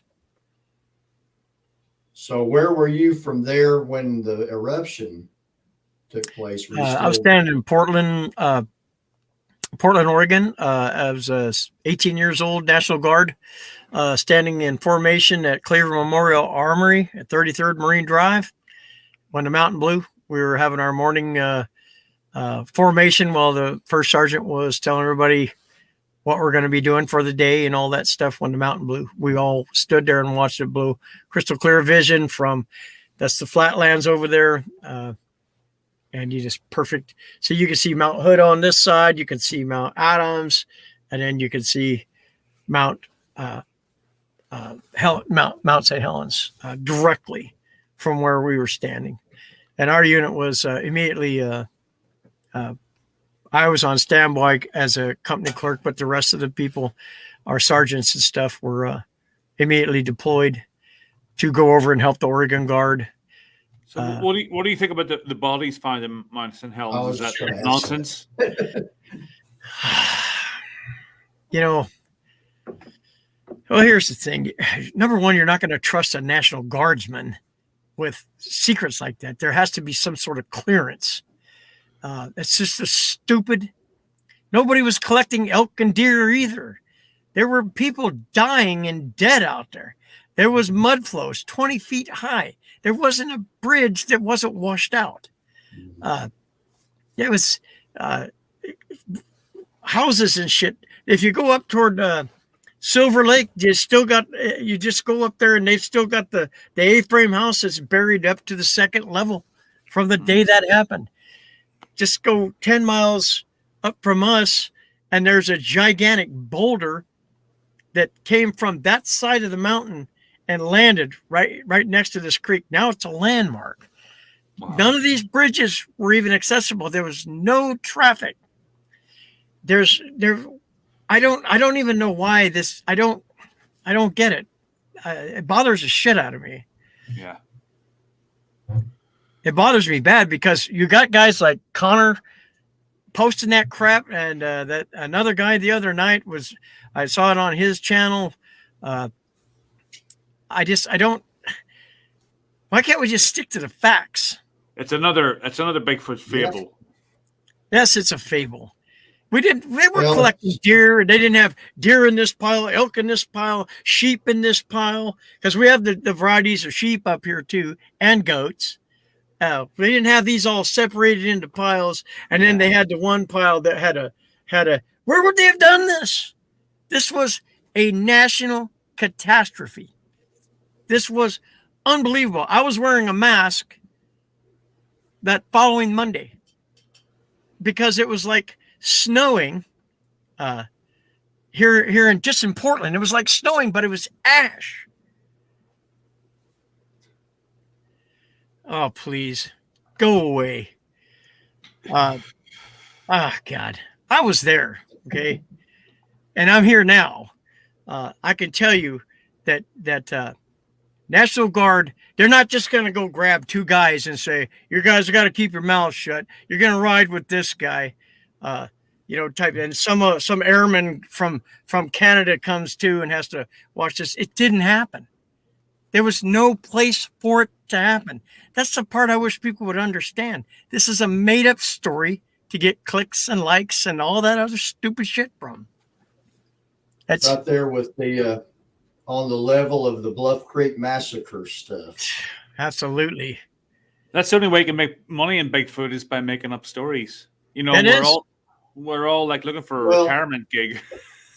There was one, and the thing is, some of these stories, if you have a background in military or law enforcement, when people start talking about the guns and the orders and stuff like that, people that's been involved in it can call BS very easily. There was a story that I wouldn't say who it was anyway, but basically of a group of soldiers in, I believe, Washington that were called in because there was a Bigfoot problem. They had to go in and take care of it. And here's the thing. This guy that was supposedly a real serviceman that was telling this top secret story that he had taken place with said when they got to where they saw the creature, that their sergeant, commander, or whatever said, okay, lock and load. Bingo. It's like, okay, right there. I'm like, well, okay, I knew it was BS up to this point, but now you really know it is because, and I was a police officer for a while. You never wait till you get to where the problem is to load your weapon. That's right. And I'm pretty sure soldiers don't do that either. They say they chambered around when they got there. Ask Todd Neese too. Ask Todd Neese. Ask him. Todd Neese has been a soldier for years, and Todd Neese saw them while doing explosive training. Now, if it just, I don't know. I'm not going to waste any more energy on this kind of crap. It's all for likes and self-publishing and stupid shit, and I'm not going to deal with it anymore. I'm changing the way I talk. I'm changing the way I feel about things. I want to make a difference in this, and I'm not going to do it by trying to get clicks with trying to put stupid shit out there. Right. Now, as far as making a difference, what kind of difference do you want to make? I want to make sure nobody has to go through what I had to go through. I want there to be this network we have going right now is positive, and it's helping. It helped me, and we just need to name it. But and what Steve is saying is the damn truth. But yeah, it's I want people to not have to suffer. I want people to be able to say with confidence that, okay, this is what happened. But you've got to the hoaxing and just because somebody puts something up doesn't make them a hoaxer either, but it does make them a liar. If you can't do your homework, I don't want to be that guy that puts up stupid shit, and then why would you follow me? And this is what we're gonna have. We're gonna have Brent Dill and Sean Payton on in 2 weeks, and we're gonna talk about hoaxers and why people follow them.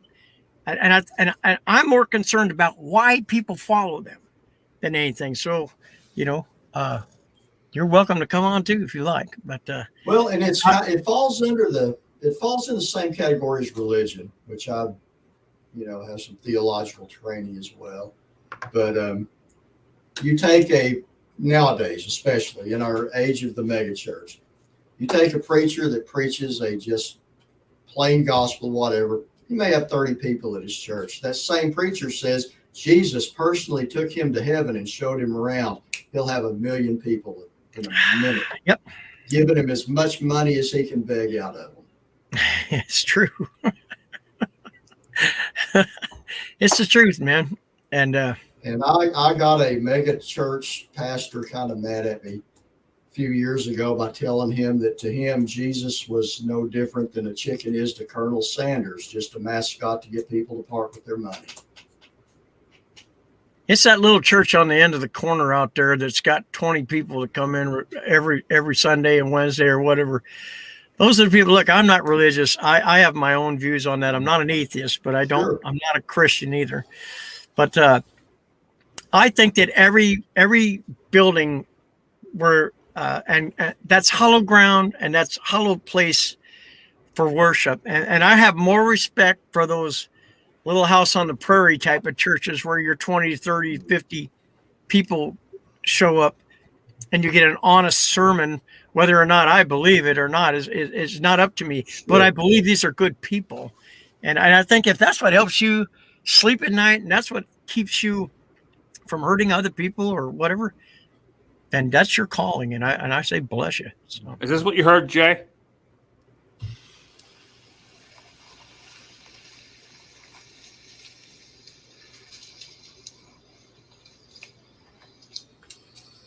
Hold on. I can't hear it.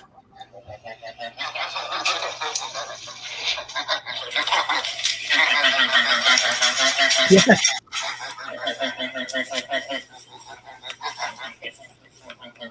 That's black bear.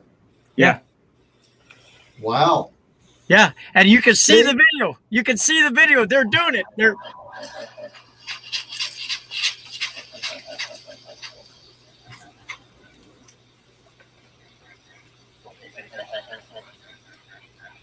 Wow. Okay, so that sounds kind of I've similar. learned something. Thank you, Jay. I've learned something tonight. That sounds similar. No, I'll have to delve deep into that to see if they sound any different than that. But I never knew they sounded like that. So we have black bear down here. That's Oklahoma, one piece of the they're puzzle. Not near as abundant as what there.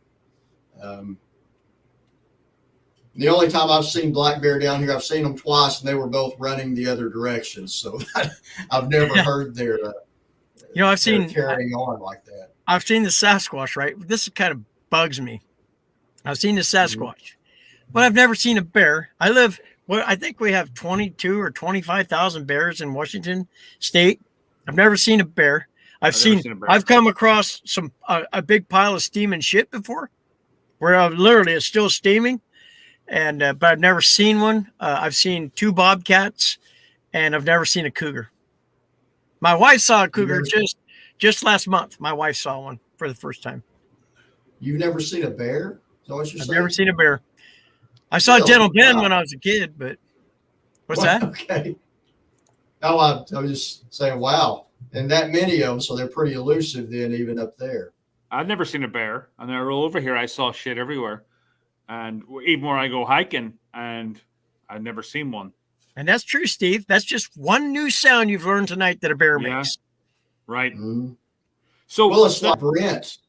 Brent was making the comments on one of his shows, and it might have been when we had him on, but I've heard him say people like coyotes make such a wide range of sounds. Yeah. And he made the comment, somebody will say, well, I know all the sounds a coyote makes. And he said, well, no, you don't, because they make, I forget how many 100 different variations of sound a coyote can make. And I have them come, I live out in the middle of nowhere. I have them come right up to just beside my house. Luckily, quite often I love to listen to them. And sometimes the sounds they make is not what you heard them make the night before. That's right. Put them that way. Now the coyotes were out last night here. Actually, I've been leaving apples out for the elk. They just come like 15 feet out here and eat out here. I've been leaving apples for them. We used to have 5 apple trees and a pear tree here and a plum tree, and for some reason the landlord cut them down. So we used to have the deer would bed right as you walk out. We had a mother with 2 little babies out there, spotted fawns, and I'd throw them green beans and stuff. And doesn't mean I won't shoot them. It just it's nice to have them when you can sit in your house. We live in a motorhome, but we could sit there and watch them, and the elk will be standing there and everything. It's just, I was picking apples up here the first year we moved here 3 years ago. And I had a deer standing 10 feet from me, and she was a little nervous, but she was like, I would take a bite of an apple and I'd throw it to her. And so she would nibble it for a second. But if I moved Mm. fast, then she would spook out. But if as long as I did everything slow, she just stood there. And yeah, unfortunately, since the landlord did that a couple of years ago, this is the first year we moved up here. So, So we've been helping them out. So your conclusion is that Sasquatch do exist, but there's so much bullshit out there that we keep getting fed, and the community is crazy. If we can weed through all this, I don't understand the need for popularity and the need for attention. All the tree structures and all these broken things. branches. There's 6 varieties of them, and blah blah. Jesus Christ, we can't even prove there's one kind, and yet you want to put up that it, and there's 6 or 7 kinds, and it's because of your Mr. Black or whatever your sources and they can walk through portals, and oh my God, why do we have to do this? It's unbelievable to me. Is it just so boring that they exist? Well, people's lives are boring. I saw one post on my Facebook group the other day that it was beside a road and there was 2 branches broken, and you could clearly see the tire tracks right beside the bushes, and there was 2 branches broken, and you could see all the scuff marks below the branches, like something had, like a snowplow or something had driven through there, and had broken these 2 branches, even though there's tons of branches. And people were like, "Well, why are those 2 branches broken?" Well, it's maybe because just however the snowplow hit them, or maybe the other branches were more flexible or something. Maybe these were older. Somebody made a structure up there my wife and I camped in the exact spot, and then still on the same pull-in, there's another spot, and that's where Brent Dill and Jackie, his girlfriend, they camped. And in that camp is a primitive structure that somebody put up. Okay, but you could be one of these guys that likes to do this and not show the road, not show the fire ring, right? And the way this looks, and Brent took pictures of it, and it's in that little documentary he made. And you could literally go, I'm 15 miles deep in the bush. Yeah, and I believe that's a lot of what's going on. Yeah. Because look, they taught us how to build those things. And if you're 15 miles in and you find one, why didn't some other guy go 15 miles in? I know elk hunters that will pack in 3 or 4 days, pack in. In fact, the guy I had on my first week, they walk for an entire day to their first camp, and then the next day to get to their hunting camp. And bring a tarp with them. Yeah, Nate Rudd. So that's all it's why, and most of these things that these people post, it's not big enough for even man to be. So what, you can hardly fit your penis in there. Yeah. No? Okay, Crazy. you're almost blocked too, Cornell. Oh, I know. I'm blocked on my own channel. Sorry, cashew. But you know what I mean. It's tiny. Yeah. It's like a little tiny wigwam. Right. And people are like, that's Bigfoot. Now, I do believe where the tree breaks that are up, the branches, if I just see one that's broken down, I don't even care. I don't care. I'm just like, but if it's twisted and broke, then it's got my attention. I found out the other day, last week, I was walking through an area and I found this branch and it was broken, then twisted around. And then I found this area that someone had put a tree stump on top of a tree stump and a rock on top, and they had put a dream catcher there, and it was a homemade dream catcher, but they had someone had taken a dream catcher. So I went over there the other day. I made a video. I'm not going to publish it, but there was like a circular braid of branches made and just left there, and I'm like, that's weird, but I'm not going to say it's a Sasquatch. It's just weird. Pull up Curious Cryptid's last deal about the over there in chat. Where is he? I need to get. I've seen the back of an end of a bear once. No, the crap. I need to get one down. I need to get a system for the CPAP machine for camping out, or I'll either be mistaken for Bigfoot or actually squirrel away. I used to have a CPAP machine and I had to get rid of it because I was too claustrophobic. But yeah, I hear what you're saying. Used to people just snored. Well, Yeah, I'll tell you well, what, grandfather. That's the whole goodness. thing when Dave and I were camping, and we have a little scientific experiment that we didn't know we were taking. I was snoring, and then when I stopped snoring, this thing came into camp, and Dave and his son, well, I think it was Dave is still snoring, but this thing came into camp. I was walking around. I don't know what it was, but obviously I had stopped snoring and started listening, and then I stopped hearing it, and then it must have probably just went away. But it probably heard me stop snoring, and then went, "Holy shit," and then walked back into the woods. But the first time we heard like a whoop, it was when I was snoring, right, Dave? That was the very first time we ever went to the Kaimichi, and you heard a whoop. And I was. So I think there's a correlation between snoring and them coming into your camp. So if they hear you snoring, they probably know that you're sleeping. When you stop snoring, You're talking about the first time you came to Oklahoma, right? the very first time, yeah, and that's when you heard something come in. Yeah, because that was in late October of last year. Yeah, I got up to put wood on the fire because it was freezing, and you were still snoring away, and that's when that loud vocalization right outside of camp in the woods. So it probably heard me snoring, came in closer, and then heard you, and then got out of there. And that's what I think happened the second time. I think snoring is a signal to them that we're sleeping, and then they can come into our camp. I think they recognize snoring. Yeah. Because my wife and I, we had our grandson up there, and my niece and nephew. And by the way, Steve Anderson is one hell of a person to have in your camp. Boy, I tell you what. Oh, I'd love to meet all you guys up there. Oh, he's incredible, man. Really, really one of the smartest men I've ever met in my life. He's too smart for me, though. But he doesn't make you feel that way. Right. So that's a good thing. He's not talking down to you. We had regular conversation. It's delightful. But what were we talking about? I had to at least give my buddies snoring. So we had the kids up there. We told them, because they're all 13, 14 years old at this time. Mom and I are going to go to bed. Do not cross that creek. You do not cross that creek. Don't be a smart ass and cross the creek. You stay on this side. And they know, like we told them, that's their side over there. And so stay here.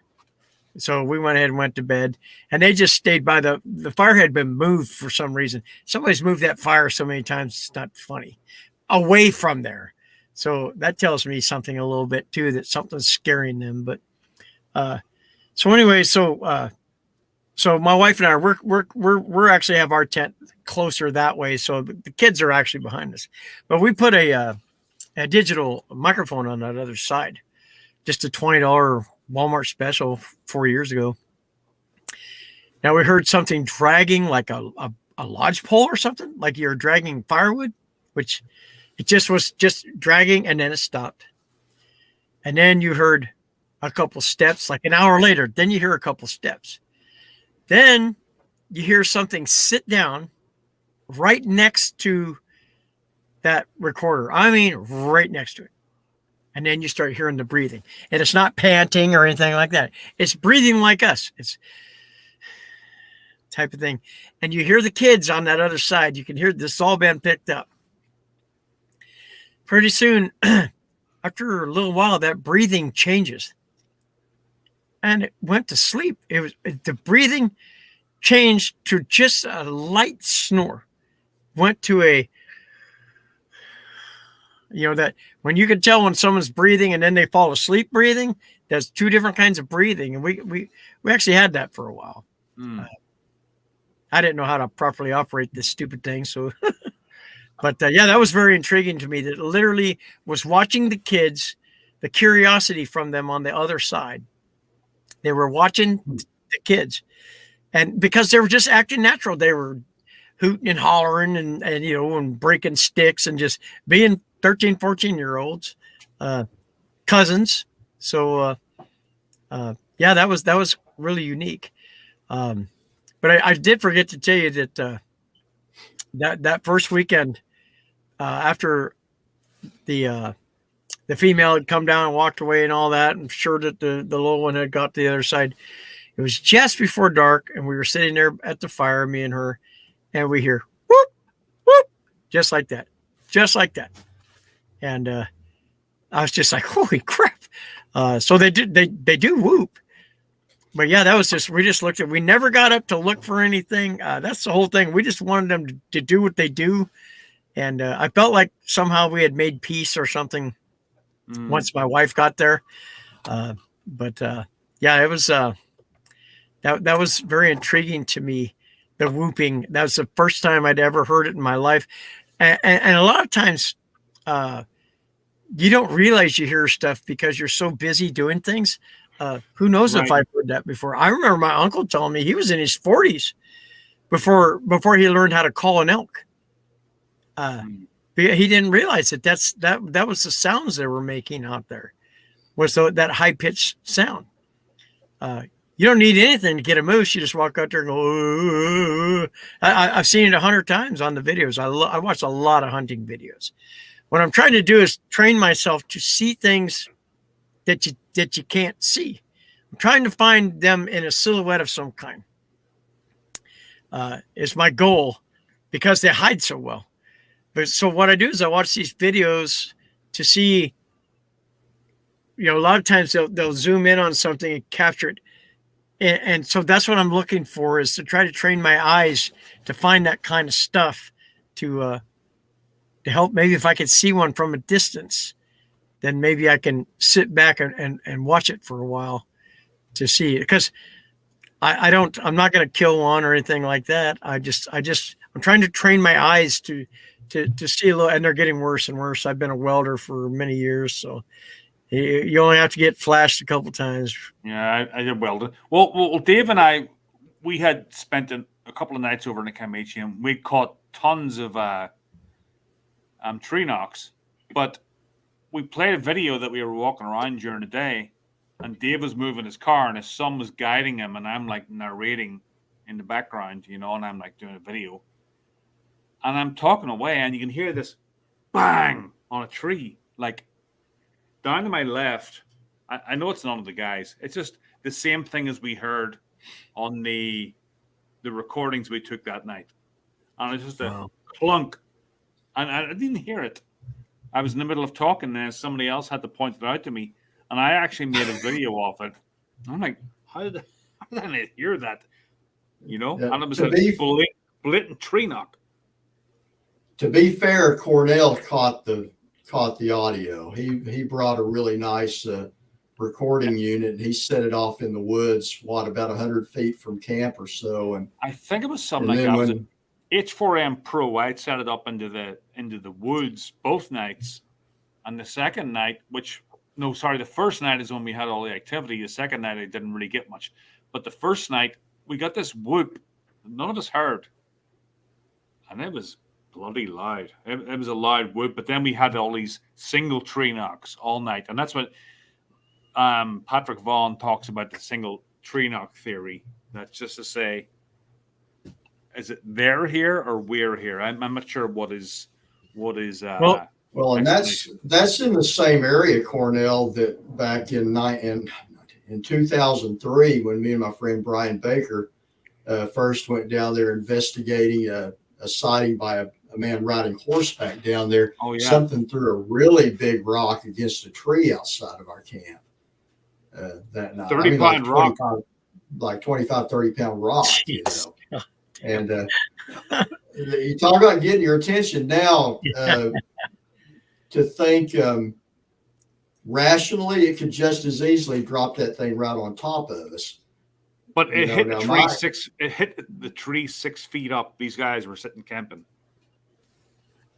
No, it was out of camp. It's about 20 foot from where we were, and you could see, where it hit the ground. I mean, it was definitely got our attention, and we found in that terrain down there is mostly rocks. The forest is full of, like pine and other leaf. Like right behind you, that kind of terrain.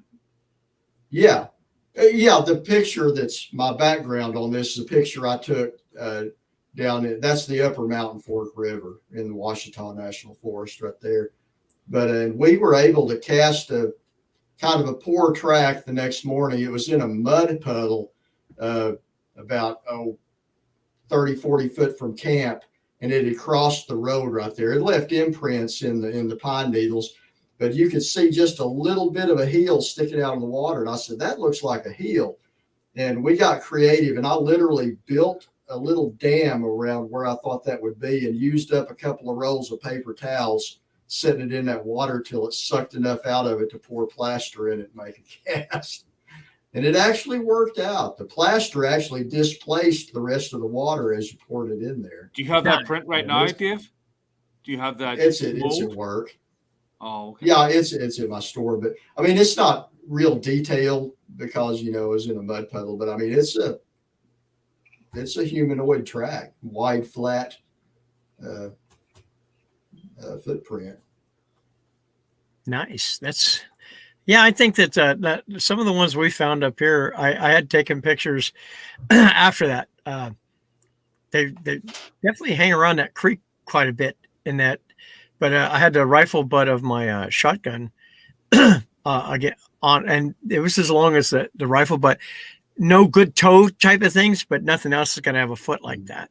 Yeah. And then across that camp, somebody was in it one time. So my wife and I had had the nephews and nieces and a grandson, and we went across that across the road. There's another camp over there.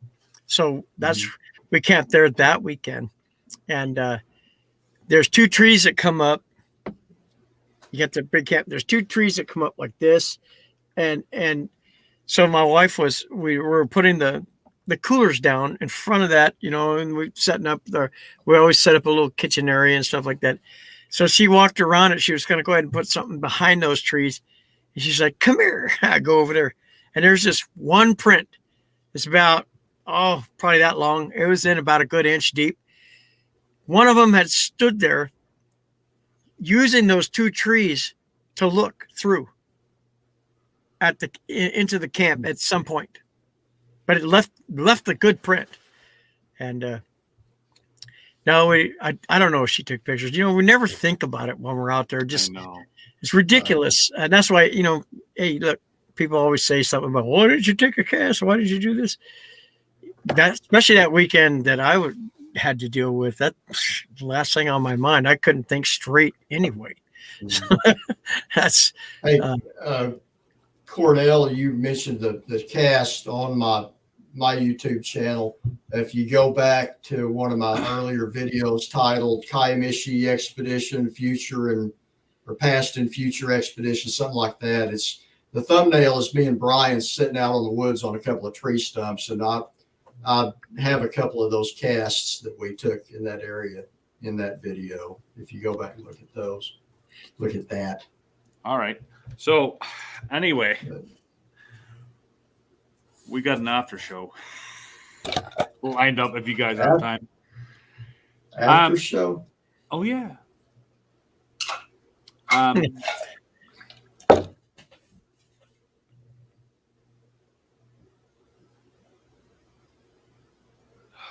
Okay. Sorry, I'm just reading shit. Jay, thank you very much for coming on and telling us. I want to bring up. Oh, okay. You go ahead. One more thing I wanted to that was very peculiar is the dog story about your dog being completely unafraid of this creature. All four of them. All four of them.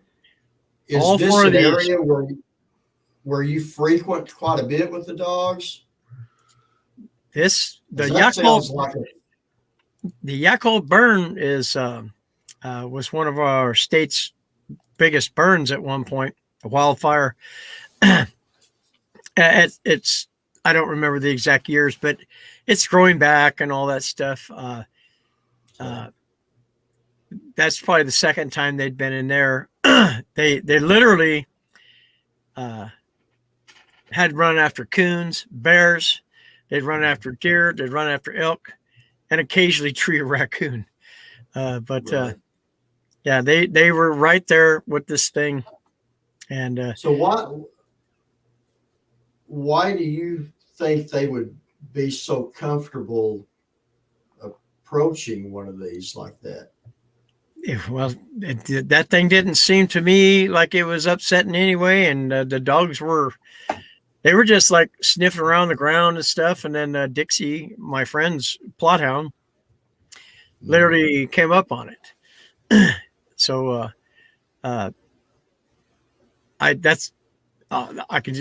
don't know. That tells me, like I said, they don't bark at strangers. Hound dogs don't bark at strangers. They bark at animals. Coon dogs, I'm talking about, real hunting dogs. They don't bark at men. They bark at animals. And they had no problem with this thing. Eventually, it turned its head and walked away. And my friend didn't want to drive up there. He waited because we couldn't find it again. I searched everywhere. We could not find it again. And it had eye shine from the light. Yeah, reddish, burnished orange red eye shine. Just like when you take a picture of, like when I was growing up, they had the Kodak cameras with the flash bulbs on them. Mm-hmm. And every time you took a picture of somebody, their eyes were red from the flash. Oh, yeah, like in the 80s. We call them demon eyes. Yeah, I used to look cool back in the metal days. That person's got demon eyes, you know. Yeah, I'm old enough to remember that. We went ahead and once it was gone, we just drove and told the dogs, let's go. And they took off down the road again with their noses on the ground. That's how you hunt hounds. You drive behind them. And they got ahead of us. And that was it. I mean, we hunted the rest of the night. Never found a raccoon in there. That was the thing about coon hunting. Sometimes you could score. In Buncombe Hollow Road, we got 7 one night, and then you could go for days and days without getting one. So now I don't do that shit anymore. There's no market for coon skins, and I don't eat them, so I'm not going to kill them. I raised them. They're fun. They're fun, but they take a lot of work. Cornell, bring a Curious Cryptid into the after show. I already have. I've given the link. Okay. Yeah, Steve, come to the after show. You gotta fill us in on what Steve has always got an open invitation in there after shows. He's awesome. Jay, man, I appreciate you. Absolutely. I'll hang out for a little bit. Man. I'll hang out for a little bit. I gotta get up at 4:30 in the morning, so, so I'll hang out a little bit. And also want to say a big thank you to Cashew for moderating for us, and thanks to Sean from Something to Sasquatch About. He helped me out the other night moderating as well. So really appreciate the moderators, and for everybody who took part in chat as well. So, and that was the first time I've heard Jay's story in its entirety, unless you go to Sasquatch Chronicles, which is behind a paywall, which is unfair because I'm not subscribing. So I really wanted to hear it from Jay's lips. I haven't listened to Wes Germer in a long, long time. Well, I'm just so grateful that you came on here and told me the whole story. That was awesome, because I've always heard about the Jay Burch encounter, and that's why I call this show the Jay Burch encounter, because that's what it is. The Jay, you're almost like the Mike Woolley encounter, because Mike Woolley is one of the stories of Sasquatch Chronicles that really hit me hard. Have you ever seen that picture that Sibylla Kristen Irwin did? Jesus Christ, that freaks my wife out. That is scary as shit. Looks like a Native American with just like a gorilla body. Yep. That's and then you've got the Jeff Harding, you've got Kerry Arnold.